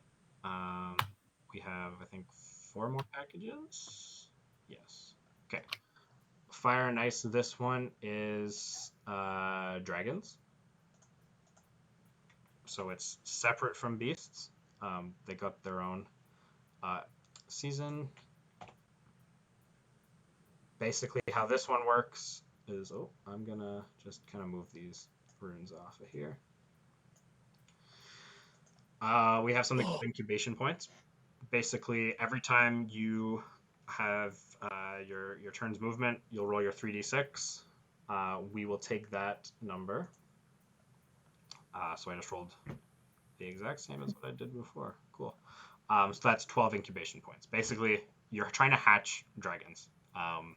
And the more spaces you move, and this does not include speed. This is just, your 3d6, whatever your 3d6 add to is your incubation points. We'll add that to your incubation points total. Once you hit 30 incubation points, you can choose to hatch a dragon, in which case we will randomly give you a card of a dragon. Or you can wait until you get to 40 incubation points, in which case we deal 2 cards and you get to choose one of those. So it kind of gives you a bit of a choice. Dragons are similar to beasts in that they move 3 spaces every turn. But they are also a little bit different because they're all somewhat related. If you think about Pokemon, they are heavily based on like some type advantages. So there's rock dragons, ice dragons, and fire dragons. Unless you're going up against another team that's using the Fire and Ice expansion, there won't be any dragon on dragon combat, but dragons can basically attack other people. And they have elemental attacks, which means you can actually see it here. There's standard attacks, which are just a regular attack against a person. Special attacks are the elemental based things, and these are similar to the spells in that you can only do them on odd numbered turns. They come in 2 sizes, dragons. There's large and small. Small ones cause different elements to appear on the field, whereas large ones just do a big blast of something. Actually, Troy, can you copy in lava, ice, and a rock from? Yep. I think that was season 9. We have them all in the locker room. That too. I think. Yep. Yes. What did I do? Basically 3 different elements that will come into play, and these elements will appear on the field as a result of the dragon's attacks. Lava, you can jump over, but you might fall in, and if you fall in, you go back to. Here we are. So this is the lava. Let's say So the dragons make this lava? Yes, and going back to the beast package, some of the beasts create these as well, but it's mostly dragons that create them. So the different attacks will either create a line of the elements like this, or a blob. like this.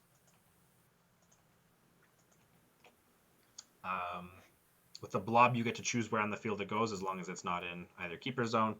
It cannot cover people. It can't cover balls.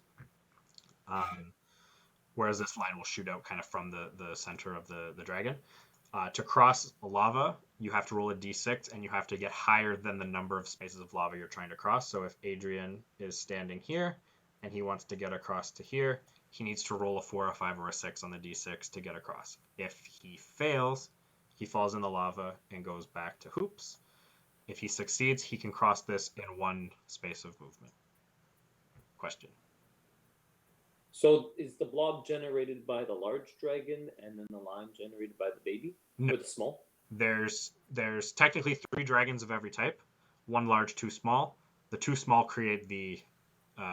So there's one small fire dragon that creates this line, and there's 1 small fire dragon that creates this blob, and that will be kind of indicated on their card, and we'll kind of tell you when you flip it. It's like, okay, this is the one that does the ice blob, this is the one that does the fire blob, this is the one that does the line blocks. So yeah, the small ones do this, whereas the large dragons, they have a different attack which spans the entire width of the field. It's 3 spaces tall, and essentially any of your characters who are covered by that line receive a stat boost for the turn, whereas any of the opposing characters under that massive line receive a stat debuff on their next turn. Can you repeat that? Yes, Victor, can you copy one of those in? Like the card? No. Actually, yeah, bring it. Actually, no. Bring in the big line. I'll drop a card in to show. That was season 9, you said? Season 9, yeah. So throw that. So yeah, it looks like a Pokemon card. So this is a large dragon. Oh, I brought in the right one. Look at that. Oh, perfect. Okay, so this is a large ice dragon, and basically what it does for its special attack. I'm just gonna slide it over to the side so I can put this attack down. Let's drag you down a bit. This is insane, by the way. This season seems like it was stupid. Whoa, it was. No, in like a good way. In a way that Victoria was absolutely fucking just loving every minute. Like, who drew these dragons? Sorry, by the way. It's good. These guys. I Oh, did, okay. yeah. God damn it. Okay, so with this attack, basically what you do is you roll a d8, and if you look at all the numbers going up and down on the side here, that'll determine which of those numbers. So if we were to roll a 2, this attack goes here. Any of your characters underneath this line receive +2 agility until the end of your turn, whereas everybody on the other team who's under that line receives -2 agility until the end of their next turn. So it helps your team and it hinders the other team all at the same time.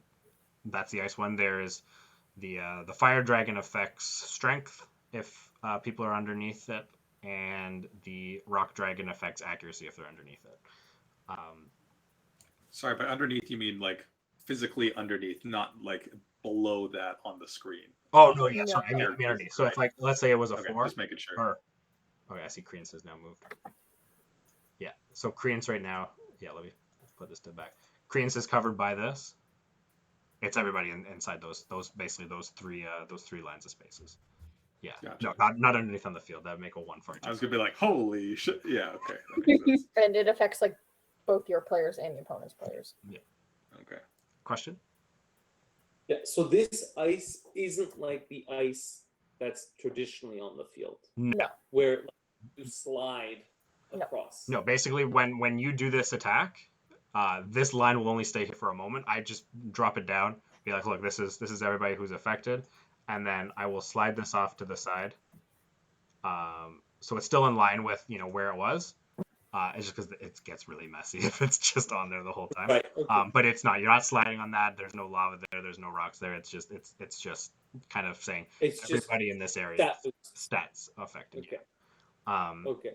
And these little red lava things, do they also work for you and against the opponent? That's my question too. Technically, they can be both good and bad for both teams. So, like, jumping over lava, it's like, yeah, you can get here in one space of movement. Both you can jump over it and your opponent can jump over it. There's always that risk that you're going to fall in. Okay. So if with the ice one, is it ice like the traditional ice? Yeah. Or So with ice, Yeah, the ice takes exact same shape of like the line and the blob, and you can slide over those two. yeah. So these are the two things of ice you could have. With the ice, you have to roll a D100.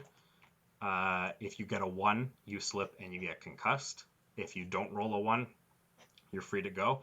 Now, we did add something recently with the concussions where, let's say you get a concussion, your concussion counter goes up by 1. So that means after that point, anytime you get a 1 or a 2, you'll get concussed.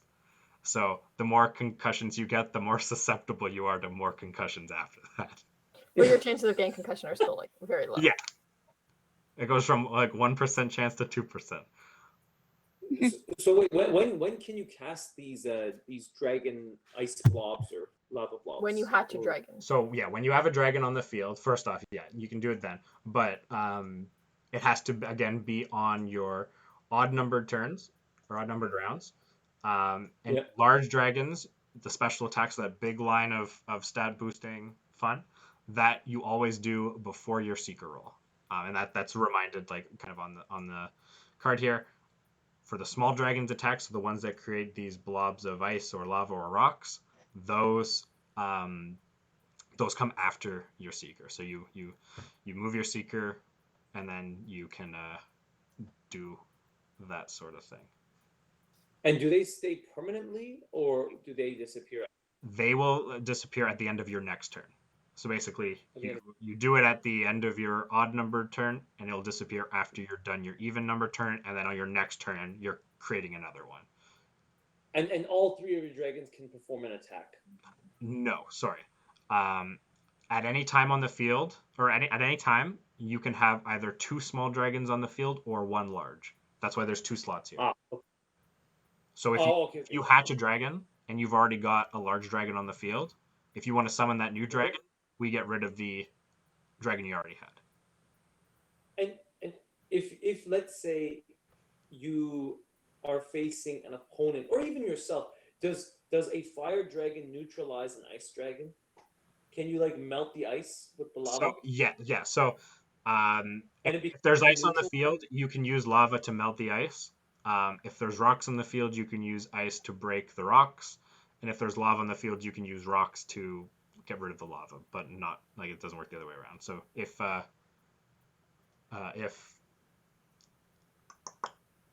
there was this space of lava here and you had an ice dragon, your ice could only extend as far as here, like it won't cover. But vice versa, if you had the lava, the fire dragon, the lava could encroach on the ice spaces. But that's only in cases where you're gonna have like 2 elemental effects on the field at the same time, which might not happen.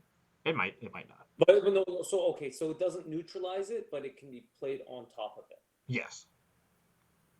Okay. If it does happen where we have like 2 fire and ice packages against each other, there is combat. So you'll basically roll, and each dragon has 2 lives. If you're using like a fire dragon against an ice dragon, your attacks will be more effective against the ice dragon, just like regular type effect. Well, not regular type, like it's not doubled. It's like you add based on whether you have that type advantage or not. But that's only for combat in between dragons, which we might not ever encounter. Okay. And if a dragon dies, that's it? We just remove it from the field, and you will keep hatching. Like every time you hit that 30, you'll receive a new dragon. You don't have to summon it immediately. It can go into your hand, and you can summon it on your like whenever you want on your turn. But if you get a dragon you really like and you have it out there and you're like, I don't want any more, like we'll still hatch them for you and you'll get them, and you can switch them out on your turn if you like, but you don't have to. You can keep using the same one the whole time if that's what you like. And where are the dragons allowed to place their attacks or their effects? So if it is a small dragon that shoots the line, Yeah. actually this is a good example. The Revelio charm is actually the size of a small dragon. The ones that are Okay. the straight 3 line, they always go 3 spaces out from the edge of the dragon. So it could be 3 spaces out this way. It could be 3 spaces out this way. Okay. Basically, yeah, like that. And it can be anywhere on the field, or Dragons can only move between the keeper zones. between the keepers. Like Okay. beasts, yeah. Okay. Oh, and I guess we didn't talk about the rocks yet, but rocks are just an obstacle. You cannot move through rocks. You cannot move. You cannot throw a ball over rocks. It's just a very tall. Think of it like a very, very tall mountain right in front of you. You have to go around, and dragons can't even go around. Dragons cannot move around rocks. Damn. Those some tall rocks. They are very tall rocks.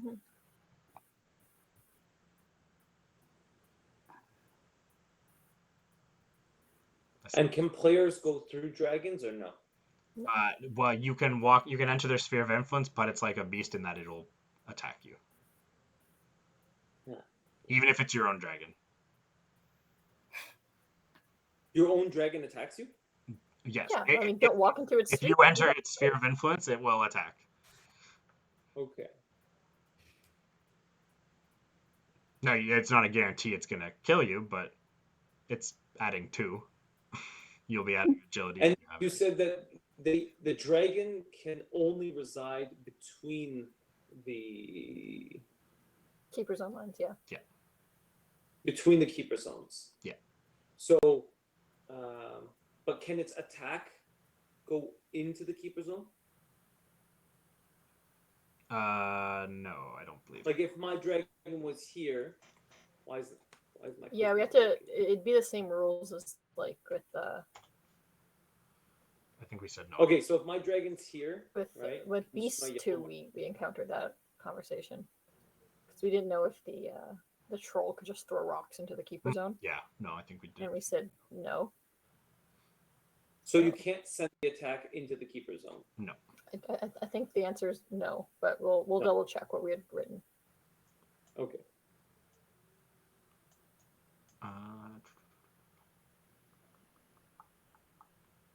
This expansion is too much for me, but this is a dumb question. Do concussions carry over from the previous Fire and Ice season?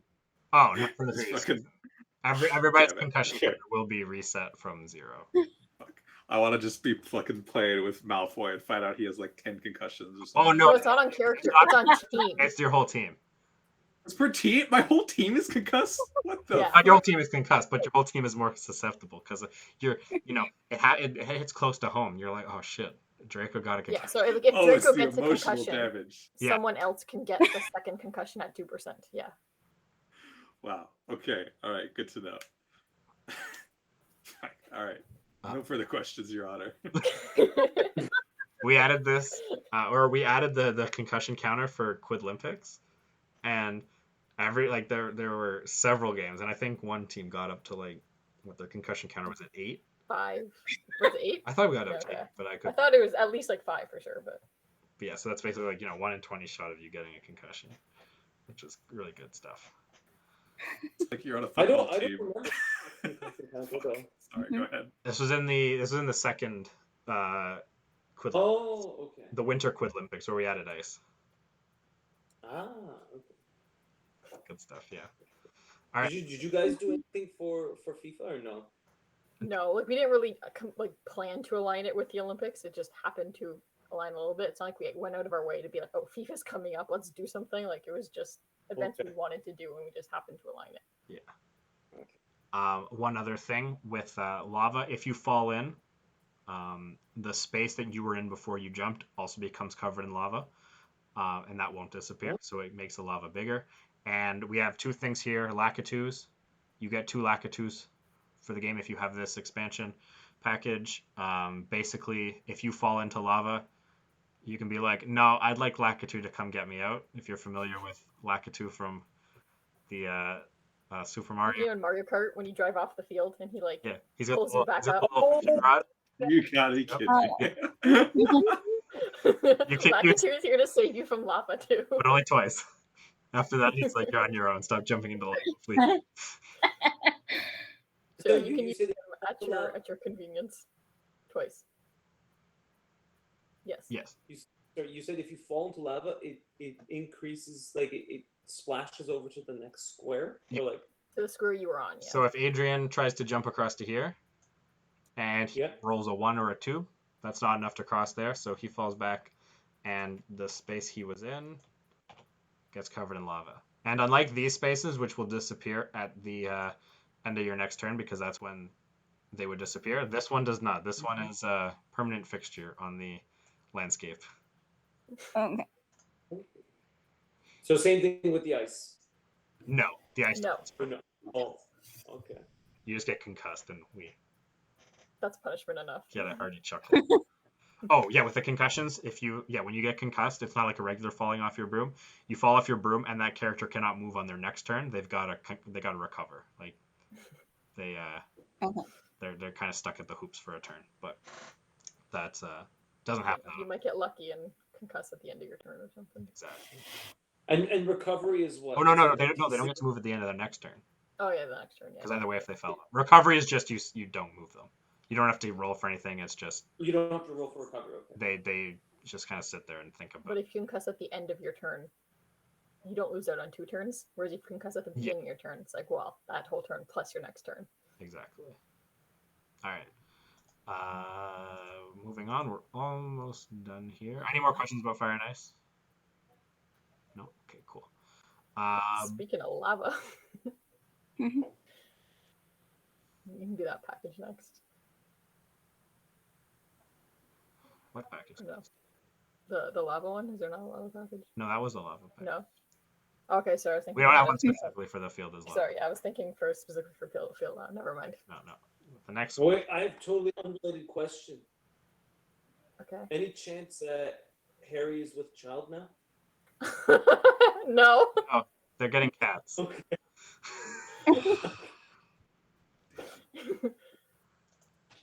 Is he the only person from the Quidditch team that got married?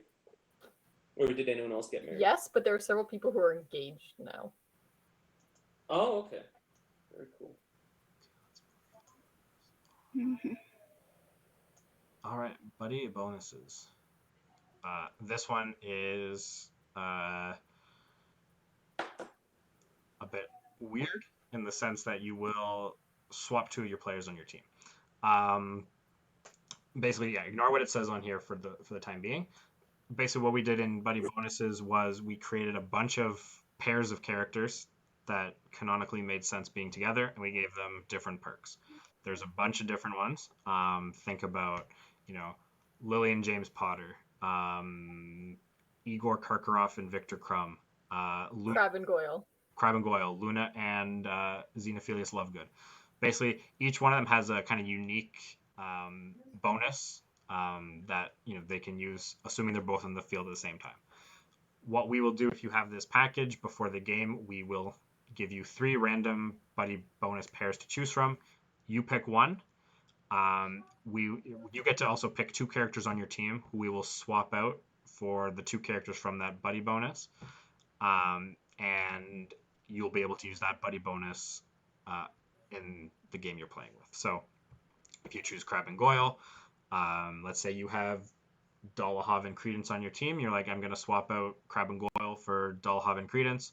We will add Crab and Goyle to your team for that game only.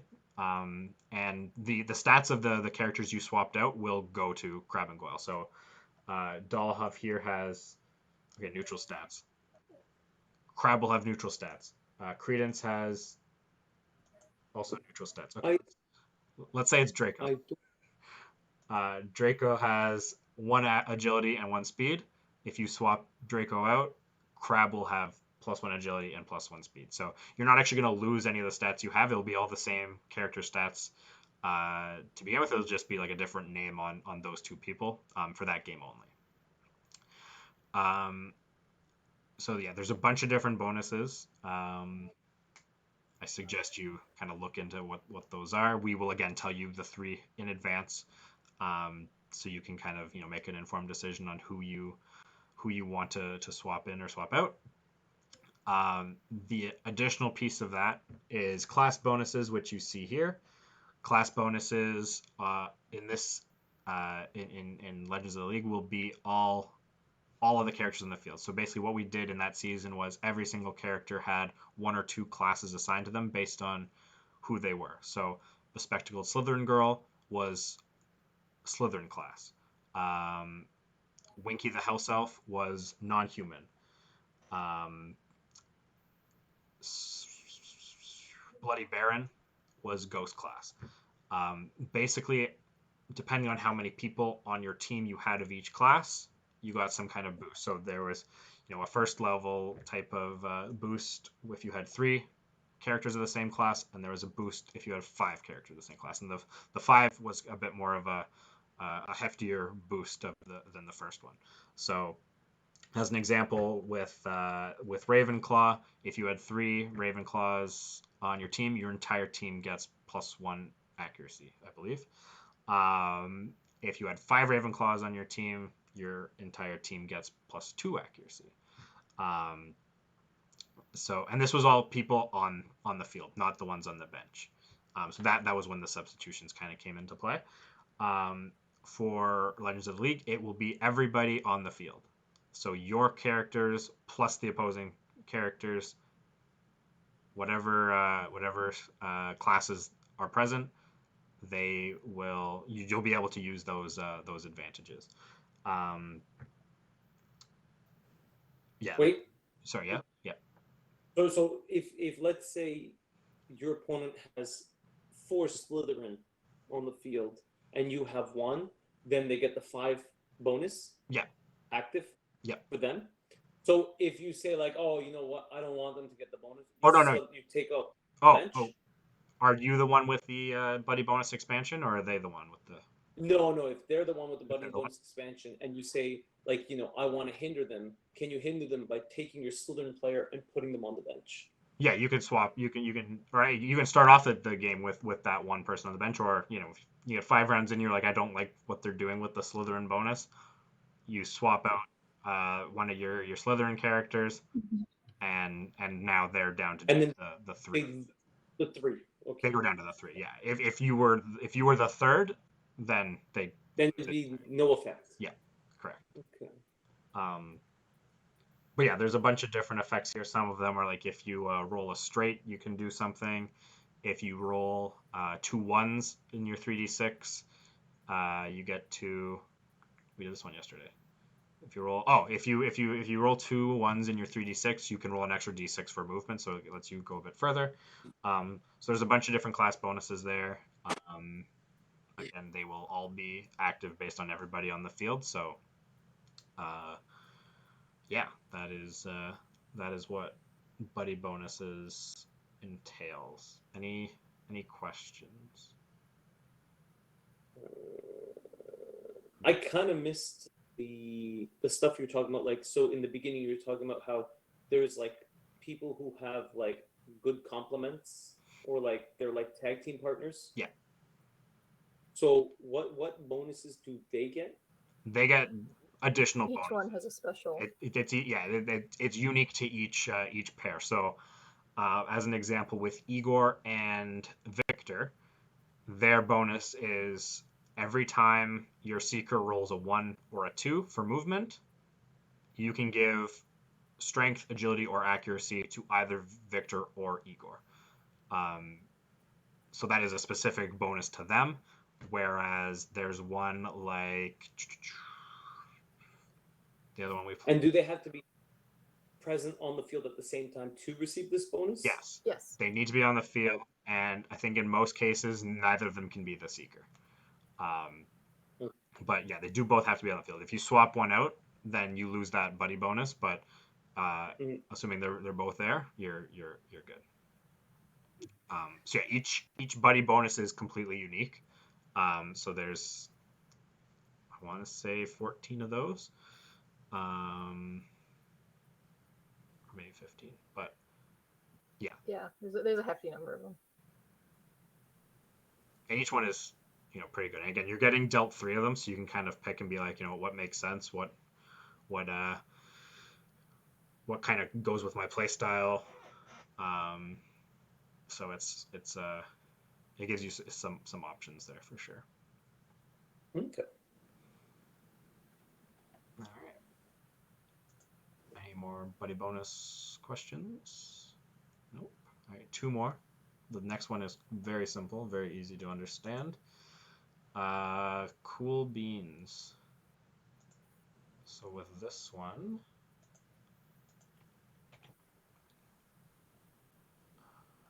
Did you guys play with the ratio of the image, or because things, in my perspective, things look out of place? Nope. no. Which image? Because like the ice that you put, everything seems like it's been shifted. Well, yeah, we moved it. I dragged it all over so I could put down. Oh, okay. Because these are all set behind; they're part of the background. I moved all of these over. So yeah, if that's what you mean, yeah, they're off centered from the spaces they were on. Don't you're not going crazy. Don't worry. With cool beans, basically the idea with cool beans was you eat beans, you get stats, or you might lose stats. Cool beans give you positive stat modifiers. The opposite of that was sweaty beans, which gives you negative stat modifiers. With the cool beans package, what will happen is you will be given basically a set of 10 random beans. 5 of those will be guaranteed cool beans, so you will get positive stats from them. During the game, you can eat 1 bean per round. Basically, what you'll do is you will choose which character on your team will eat the bean. You will not know what flavor, and you will not know whether it's cool or sweaty until we roll for the bean. We'll find out what flavor it is. You will get the stats. So I will kind of show you what that kind of looks like. It's, if you say I want to give, let's say Draco, a bean. Is this one stolen from Dragon Ball Z? No. It's stolen from. You might have been there.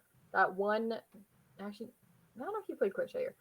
Matt ran an exercise in real life Quidditch at school where he had a bag of candy on either side of the hoop line, and basically every time you scored, you're supposed to grab a piece of candy and take it back and put it in your bag, and you're supposed to have a lot of candy in the bag. And we said we're not touching candy when we've been like touching these balls. They're disgusting and covered in like dirt and crap, right?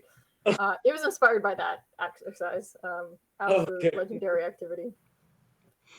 All right. Yeah. So if on your turn you say I want Draco to eat a bean, I will roll you a random bean. It says you put a sausage in your mouth. The sausage is actually a gold bean, so it could come in a bunch of different flavors, or affect different stats rather. But the other ones, you have rotten egg, which affects your strength and speed. That's bad. It's a sweaty bean.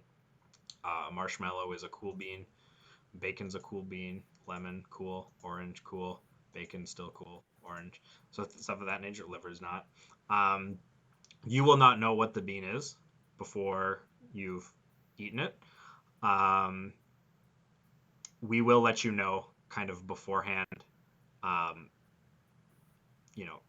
Actually, no, we will not let you know that. Sorry. 5 will be guaranteed cool.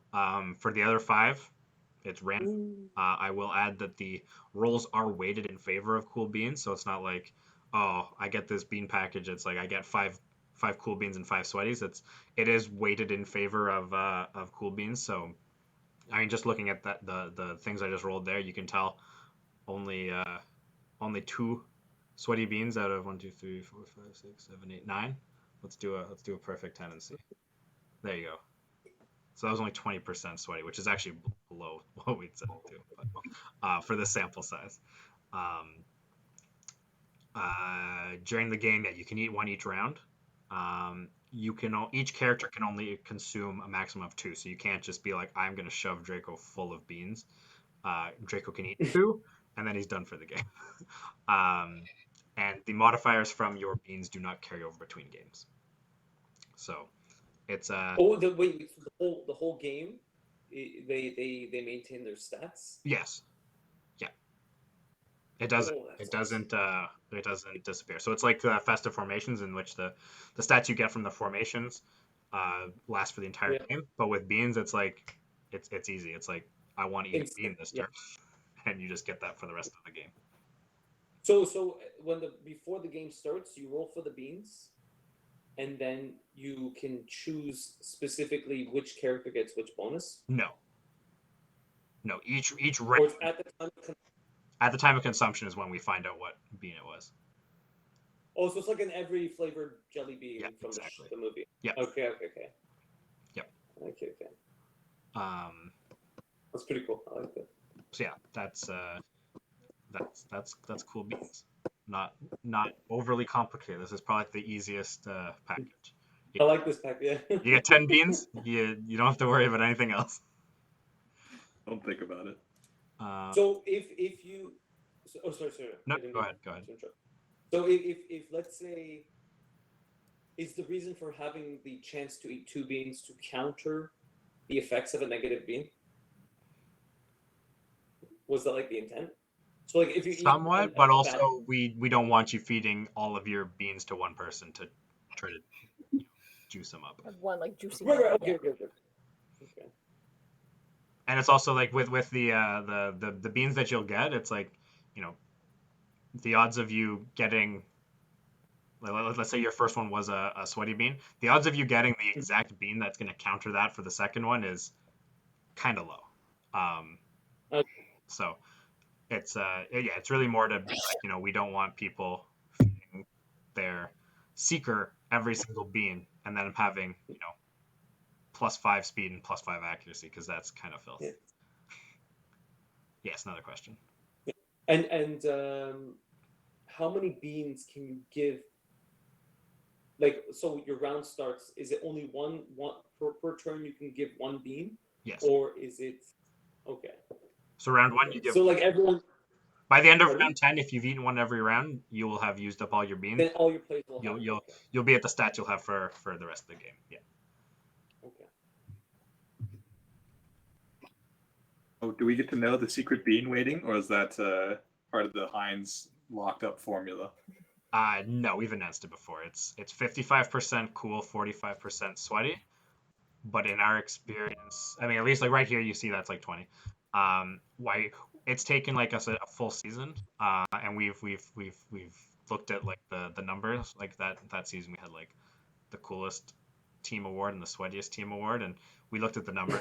For the most part, across everybody, the weighting was 55-45, but like some teams were at a 60% cool rate. I think the sweatiest team that time was sitting at a 48% sweaty. That's not bad. Okay. So they were still leaning on the cool side, but it was, they just weren't the coolest. And again, Okay. in this scenario, if you have this package, you're guaranteed Yeah. some cool beans. Whereas like in the seasons, that was not the case. Yeah, you're guaranteed cools, and so in reality, if you do the math, it's like you'll get 5 cools, and then the other 5, 3 of them are pretty likely going to be cool, and the other 2 could even also be cool. Like you might go your whole game without getting a sweaty, but we can't guarantee those last 5. Okay. Cool. That makes sense. So how do you guarantee 5 are cool? Do you have 5 that are already cool and you just choose from them randomly? Yeah. So what I'll do And are they- what I'll do ahead of the game is I will figure out randomly which, let's say bean number 1, 3, 4, 7, and 9 are going to be your guaranteed cools. I have a specific macro that will only roll for the cool beans. Okay. And the other ones I will roll for the random cool. Right, okay. So we won't know, only you will know when assigning the whoever you gave the bean to. If it was like, let's say on the 3rd turn and you said 3rd one's going to be guaranteed cool, then they get the cool bonus. Yeah, I won't tell you. Is that You might roll a cool, and you it could have been the guaranteed, or could have also not been the guaranteed. okay? But you won't get to the end of the game and be like, wait a second, I have 6 sweaties here. What's going on? Okay. That'll never happen. Okay. Yeah. Any other bean questions before we get into our final package? Nope. All right. We'll slide that off to the side. This is looking like a little bit of a mess. The last one is the Animagus package. So this was from Color Wars.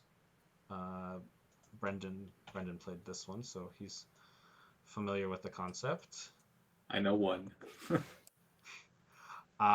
Basically, what we had in that season was each team received an Animagus, so an animal. There were 6 animals. In that game, your Animagus could learn different skills, and those skills would have different effects on gameplay. These effects could be like they have an aura around them, and the aura can affect, any character who steps in gets +1 accuracy, or +1 agility, +1 strength, and the aura can get bigger as the game progresses. They also had other skills like there's one called Luck, which affected your criticals. You can re-roll anytime you critically fail. And as the skills got more complex, it's like, okay, you get to re-roll anytime you critically fail, and the other team has to re-roll anytime they critically succeed. And then every Animagus also had a exclusive skill that only that Animagus could learn, which there was a Rhino, for example, and the Rhino's special skill was Gore, and it basically just gets to attack a player once on their turn.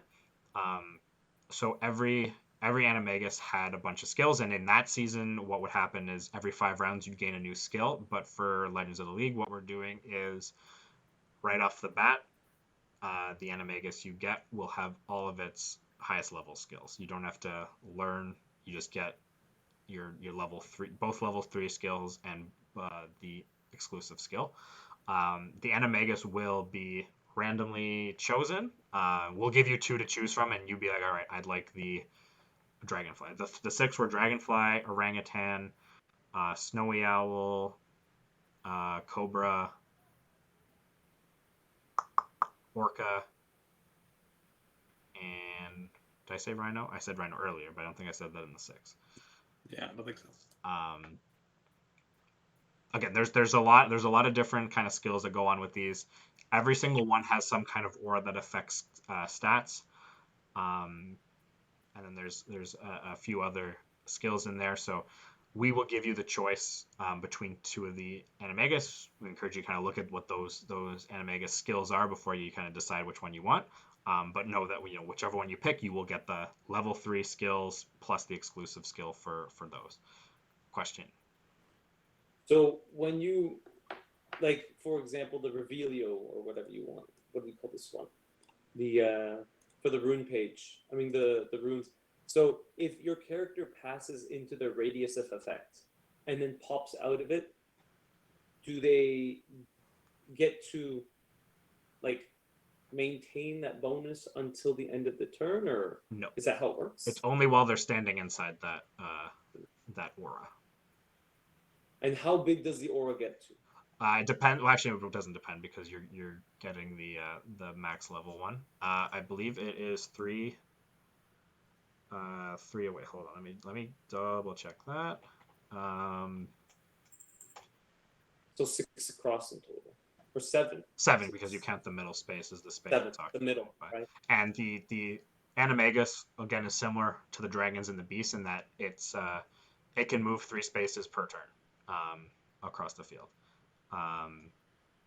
This thing feels like a Patronus. That is actually, honestly, that is what it started as. We initially envisioned these were all going to be Patronuses, but then we were like, wait a second, we have a team called Patronus, so we're just I see. Okay. we decided let's just not confuse anyone. And But that was like very late in the game. Yeah. Like we changed that like very quickly before we announced it. yeah, so the max level, the level 3 skill for an aura is 3. So let's just say for a moment that Draco is a rhino. The rhino gets the aura of... Wait, Draco? Oh, Draco is okay. Yeah. So Draco's the rhino. Draco's on the Okay. field there. So this might take a little bit of my bone here. Even bigger than that.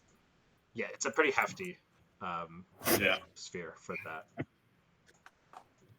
And players can't attack the beast or like the Patronus thing or the Animagus. Correct. Nothing can stop the Animagus.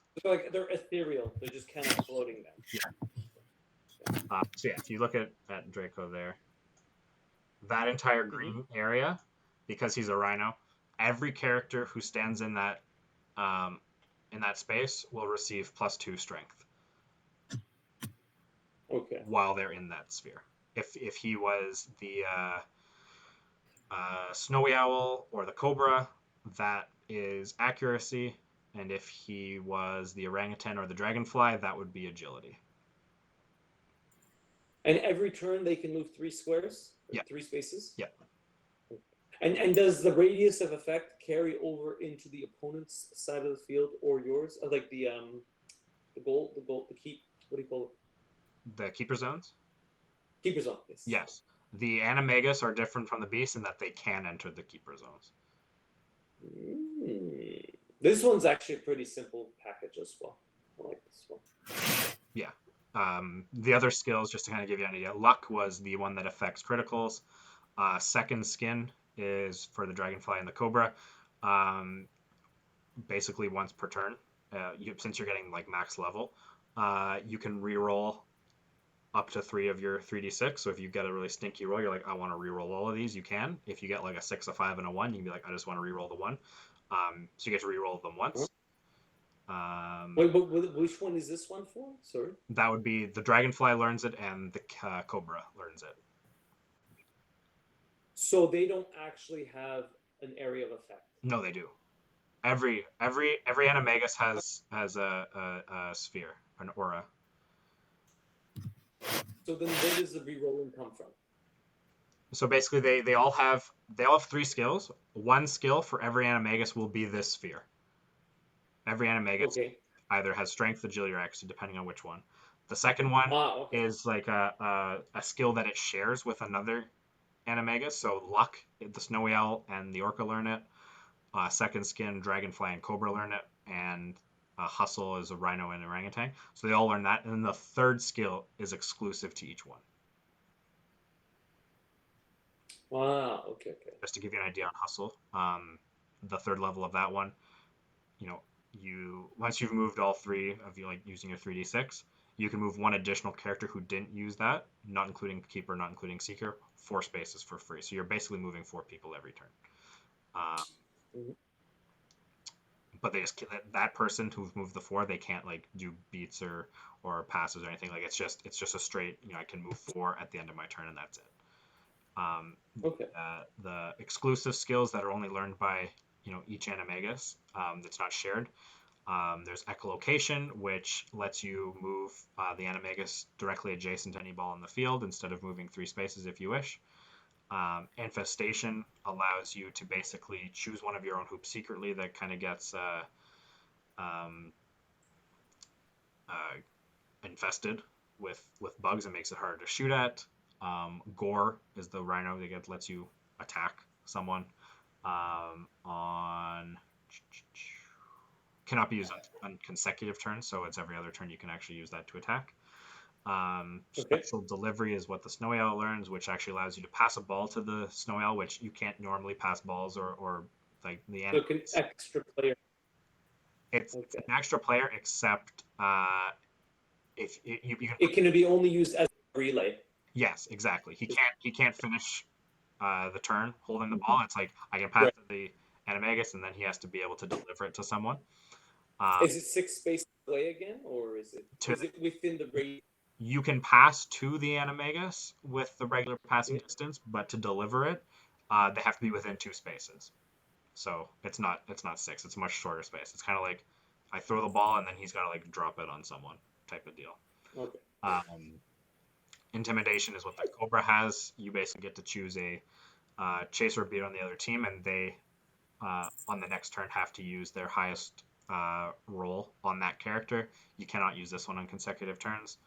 And then Stretchy Arms is the orangutan special one, which it's kind of complicated. I'll let you read through it if you wish, but basically the idea is Okay. if a ball goes past the orangutan or someone walks adjacent to the orangutan while holding the ball, he can potentially swipe it and give it straight to the opposing team. But yeah, there's a bunch of different skills in there for each of the ones. Just know that you'll be starting the game with level 3 skills plus the exclusive. So yeah, that's the Animagus package. Cool.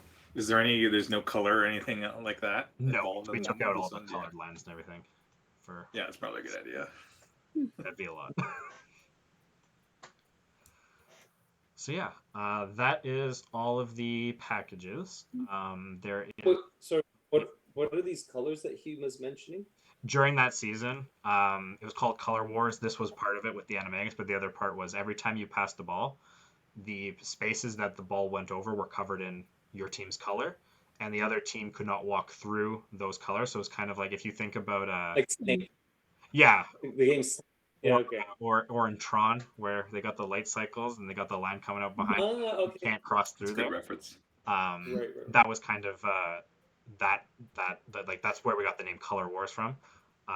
Because there was color on the field that kind of affects how you're able to move. So that did not make it into Legends just because with everything else going on the field, this plus whatever the other team has on the go. Too much complication. There's too much. Okay. So we simplified it. We just said Animagus, and that's it. Okay. But a really buff Animagus. Oh hell yeah! Okay. It's gonna be, yeah. So yeah, that is all of the packages. That's insane. Yeah. There's a lot.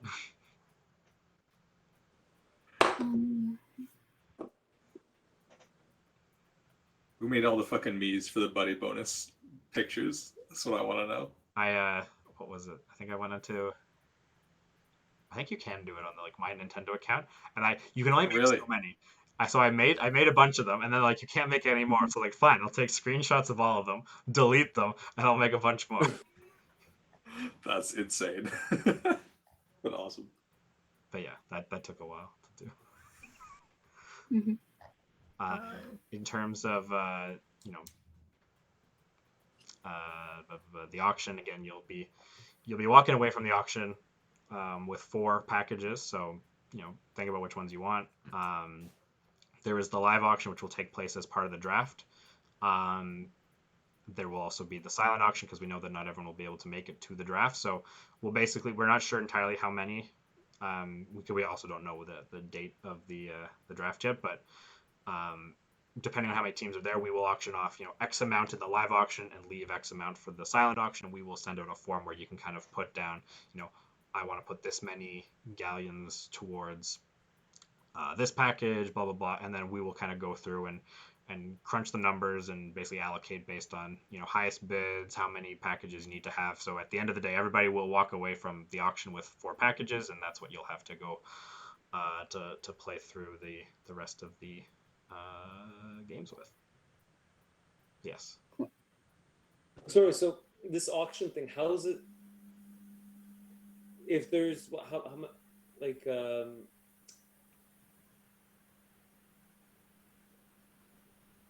if there's only six packages you've shown, was it 6? There's 9. 6 or 9? Oh, okay. Yeah. So when you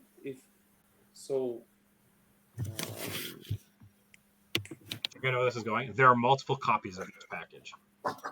Okay. Yeah. You ever seen that meme of the kid who's like, "Have you ever had a dream where?" Yeah. It's giving me those vibes. Exactly. Yeah. So essentially, right now I think we're approaching the 18 team mark, which means I think that's 18 times 4. Brendan's good at math. I think that's 72, right? Something like that. Yeah. Okay. So there'll be technically 72 packages up for grabs. Not all of those will be in the live auction. Most of them probably won't, based on how many teams will be able to make it to draft. But the idea will be, for the in-person auction, we'll be, auctioning them off. Like we'll say, this one's up for grabs, and then you put in you'll be a little bit of a bidding war or whatever, and the top two will walk away with that package, and then we'll just keep going kind of through, and you'll see kind of how it works. Like we'll come back to some packages just because of how many packages there will be. We've never done an auction before, so everyone will be just as confused as you might be right now. Yeah. We're all going to go through it together, so enjoy. But Okay. and again, we will tell you beforehand. This is how much currency you have to work with. When it comes time to do the silent auction, there'll be a form. One thing I will note on that form, let's say you have like 500 galleons. The total of all your bids does not need to equal 500 galleons. In fact, it's probably better if it equals more than 500 galleons, because you're not going to get every single thing you bid on. Oh, interesting. Like you don't have to put down, I want these 4, because you're not guaranteed to get those 4. So you can be like, I want to put like 300 on this one, 200 on this one, 100 on this one, 50 on this one, and 50 on this one, and then like 25 on all the other ones. And it's like, that's going to add up to more than what you have, but it's like, it's not going to be, no, don't worry. Okay. I'll crunch the numbers and we'll make it work. But All right, cool. because you want to still, like, even if the top package you're looking at, it could be like a very competitive package. It's like you still want to remain competitive for the other ones without being like, most of my money's put behind this one and I can't afford to get the other ones. We will be able to accommodate, but while making sure you're not walking away with nothing. So in theory, you should bet your total amount of money divided by 4 on every single package, because you will only walk away with 4, and that's the maximum you could bet. Well, you can weight that to whatever package you want. If you want to weight it that way, sure. Equally, yeah. But if you have one that you really want to get your hands on, it's like, I'm going to throw a little bit more towards this. Mm-hmm. If you have some that you're like, I don't want this at all, then. Okay, that makes sense. But again, like, don't worry about the details, because it's going to be all explained for everybody on draft. Yeah. Ahmet and Alex, you have not signed up for a team yet. So. Oh, yeah, no, I just, I can't do it on my phone, so I just needed, like, actually write it down. Yeah, no worries. I'm just, letting you know you can go claim a team.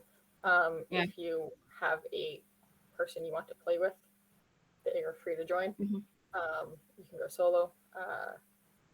That's probably the quicker option.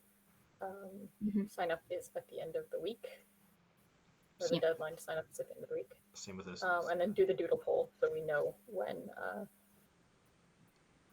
everyone's available to start. Do you have like a generic team that's ready to go? No, it's the same like team names and stuff. Oh yes, you were, like, we're definitely talking about teams. Yeah, you're signing up for your name again. So like if you wanted to be Ahmet, You're Deathly Swallows again, Swallows. you absolutely can be. Alex, But Wilson branched off. No, he's leader beater. yeah, I was gonna say Alex Wilson. He's been playing as leader beater since Okay. you left. So if there's Cool. on the team sign up form, there's a bunch of different teams on there. You'll see the list on Yeah. the side. There'll be some that say reserved. I think actually all the reserve ones are now, once Ahmet signs up, should be gone. Okay. But Okay. there's a bunch that say available. You can feel free to pick any of those. There's some that say taken. Don't take any of those. And there's some that say never been used before. If you want to use one of those, by all means, there's 2 of those. Okay.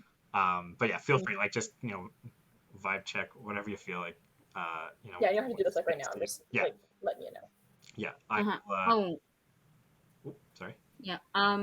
For the games, are we having it sometimes between like a single person team and double person team? Because some of them have like the same person on like both. Then. Yeah. So sometimes there will be, but we don't like you say. Sometimes there's people on more than one team. We don't play those teams against each other. So.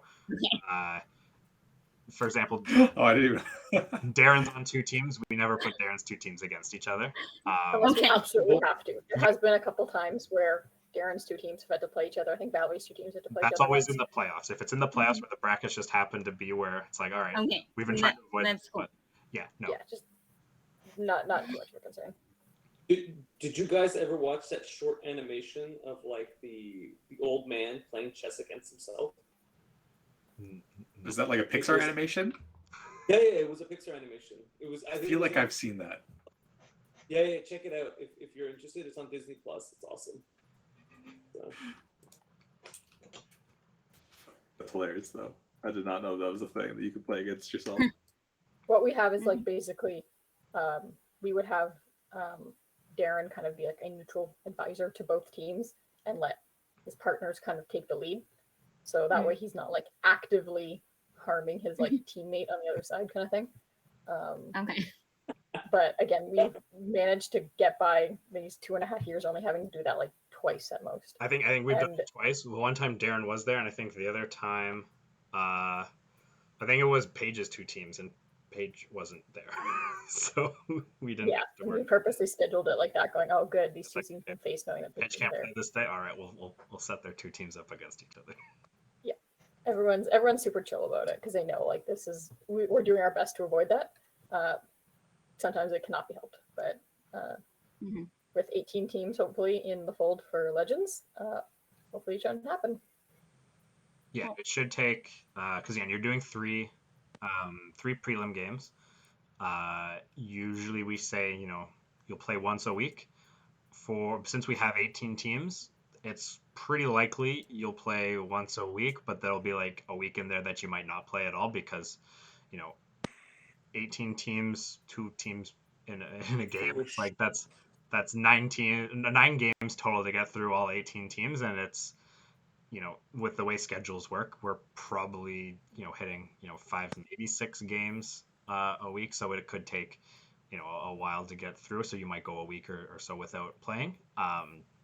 So yeah, just make sure whenever you're doing the doodle poll, put down your maximum availability. Doodle polls come out on Tuesdays. Yes, Tuesdays is doodle day.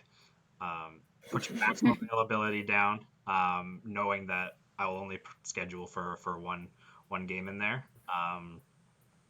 And I usually announce when you're playing for like Friday, Saturday. If you can do the doodle poll, we always ask to do it by Friday so we can get the schedule up for the next week.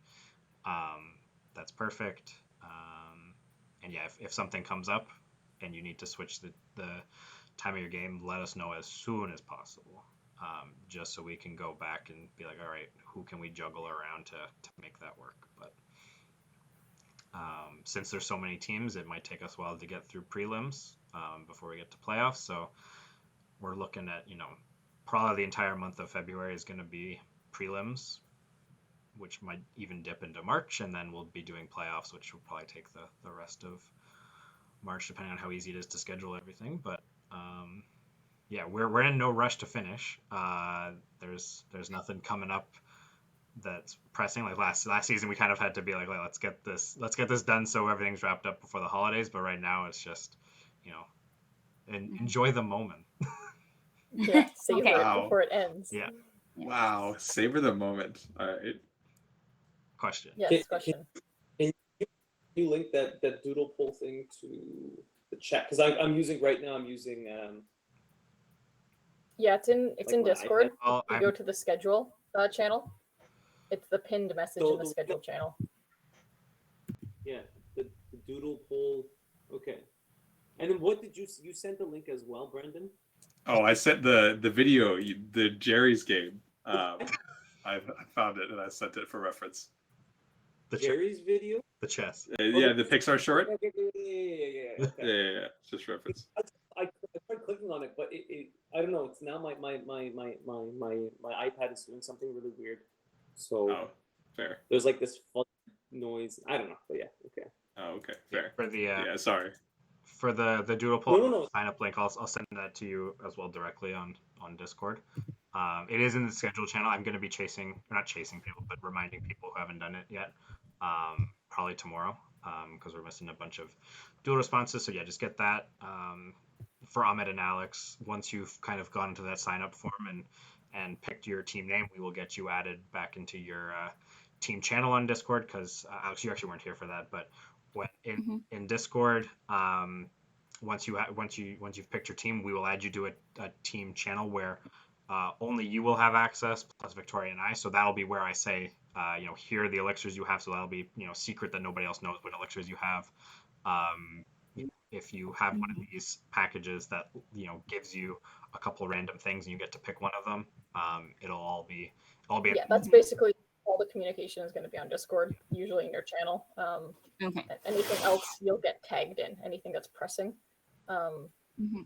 Doodle's out, here's your game, you'll get tagged in it. So just check Discord like once a day. There's usually nothing like super pressing, like respond ASAP, but that's where everything is, and everything's fairly organized. So if you're like, oh, I don't know where this thing is, it's probably where you think it might be based on like the room names and stuff. Yeah. Okay. Cool. If you have any questions, if you're like you're not overly familiar with Discord, let us know and we can kind of help with that. But like Victoria said, I think we've organized it in a fairly straightforward kind of way. Anything that's involving schedules in there, that'll also be where in general is where we kind of post the general like links every time there's a game. It'll say game. We always post it 10 minutes before start time, so games are usually at 7. So it'll be like 6:50. I'll post it there, so you have time to jump on the call and jump on Roll20. But yeah. Oh, also if we do have one team that needs a bit of a earlier start time, so I'll be asking everybody kind of in their channel just to see what the if you're able to swing one game that is I think usually I'll have to double check what he put. I think it's like Fridays or Saturdays at like 6 p.m. We just need you to do one game like that. But we only need to do like 3 games or 4 games like that for sure. And amongst everybody. So yeah, no pressure. Just everyone's going to be getting this information eventually. We just want to put that on your radar. If you're like, hey, wait, I thought he said 7 o'clock. We only need like one game. If you're one of the ones, we only need one game for you to do that. If you're not, then you don't even have to worry about it. Who's the bastard? Who's trying to schedule shit early? Ege, because he's in Turkey. He lives in Turkey. Oh, okay. Yeah. So he's like, reasonable. hey, it's 2 a.m. for me. And we're like, do you want to play or not? No, suffer. Oh, okay, that's fair. That's a reasonable excuse. But yeah, I mean, again, it might not even affect your team. It'll just depend on what everyone is available to do. And again, like we'll only schedule when you're available on the doodle poll. So answer that truthfully. But yeah, that's I think that covers everything. Unless you have any further questions. If anything comes up after, of course, feel free to shoot us a message. But if not, I think that covers everything. No, thank you guys so much for doing this. Yeah, it's huge to be able to go over this and ask questions. Thank you guys. Alrighty.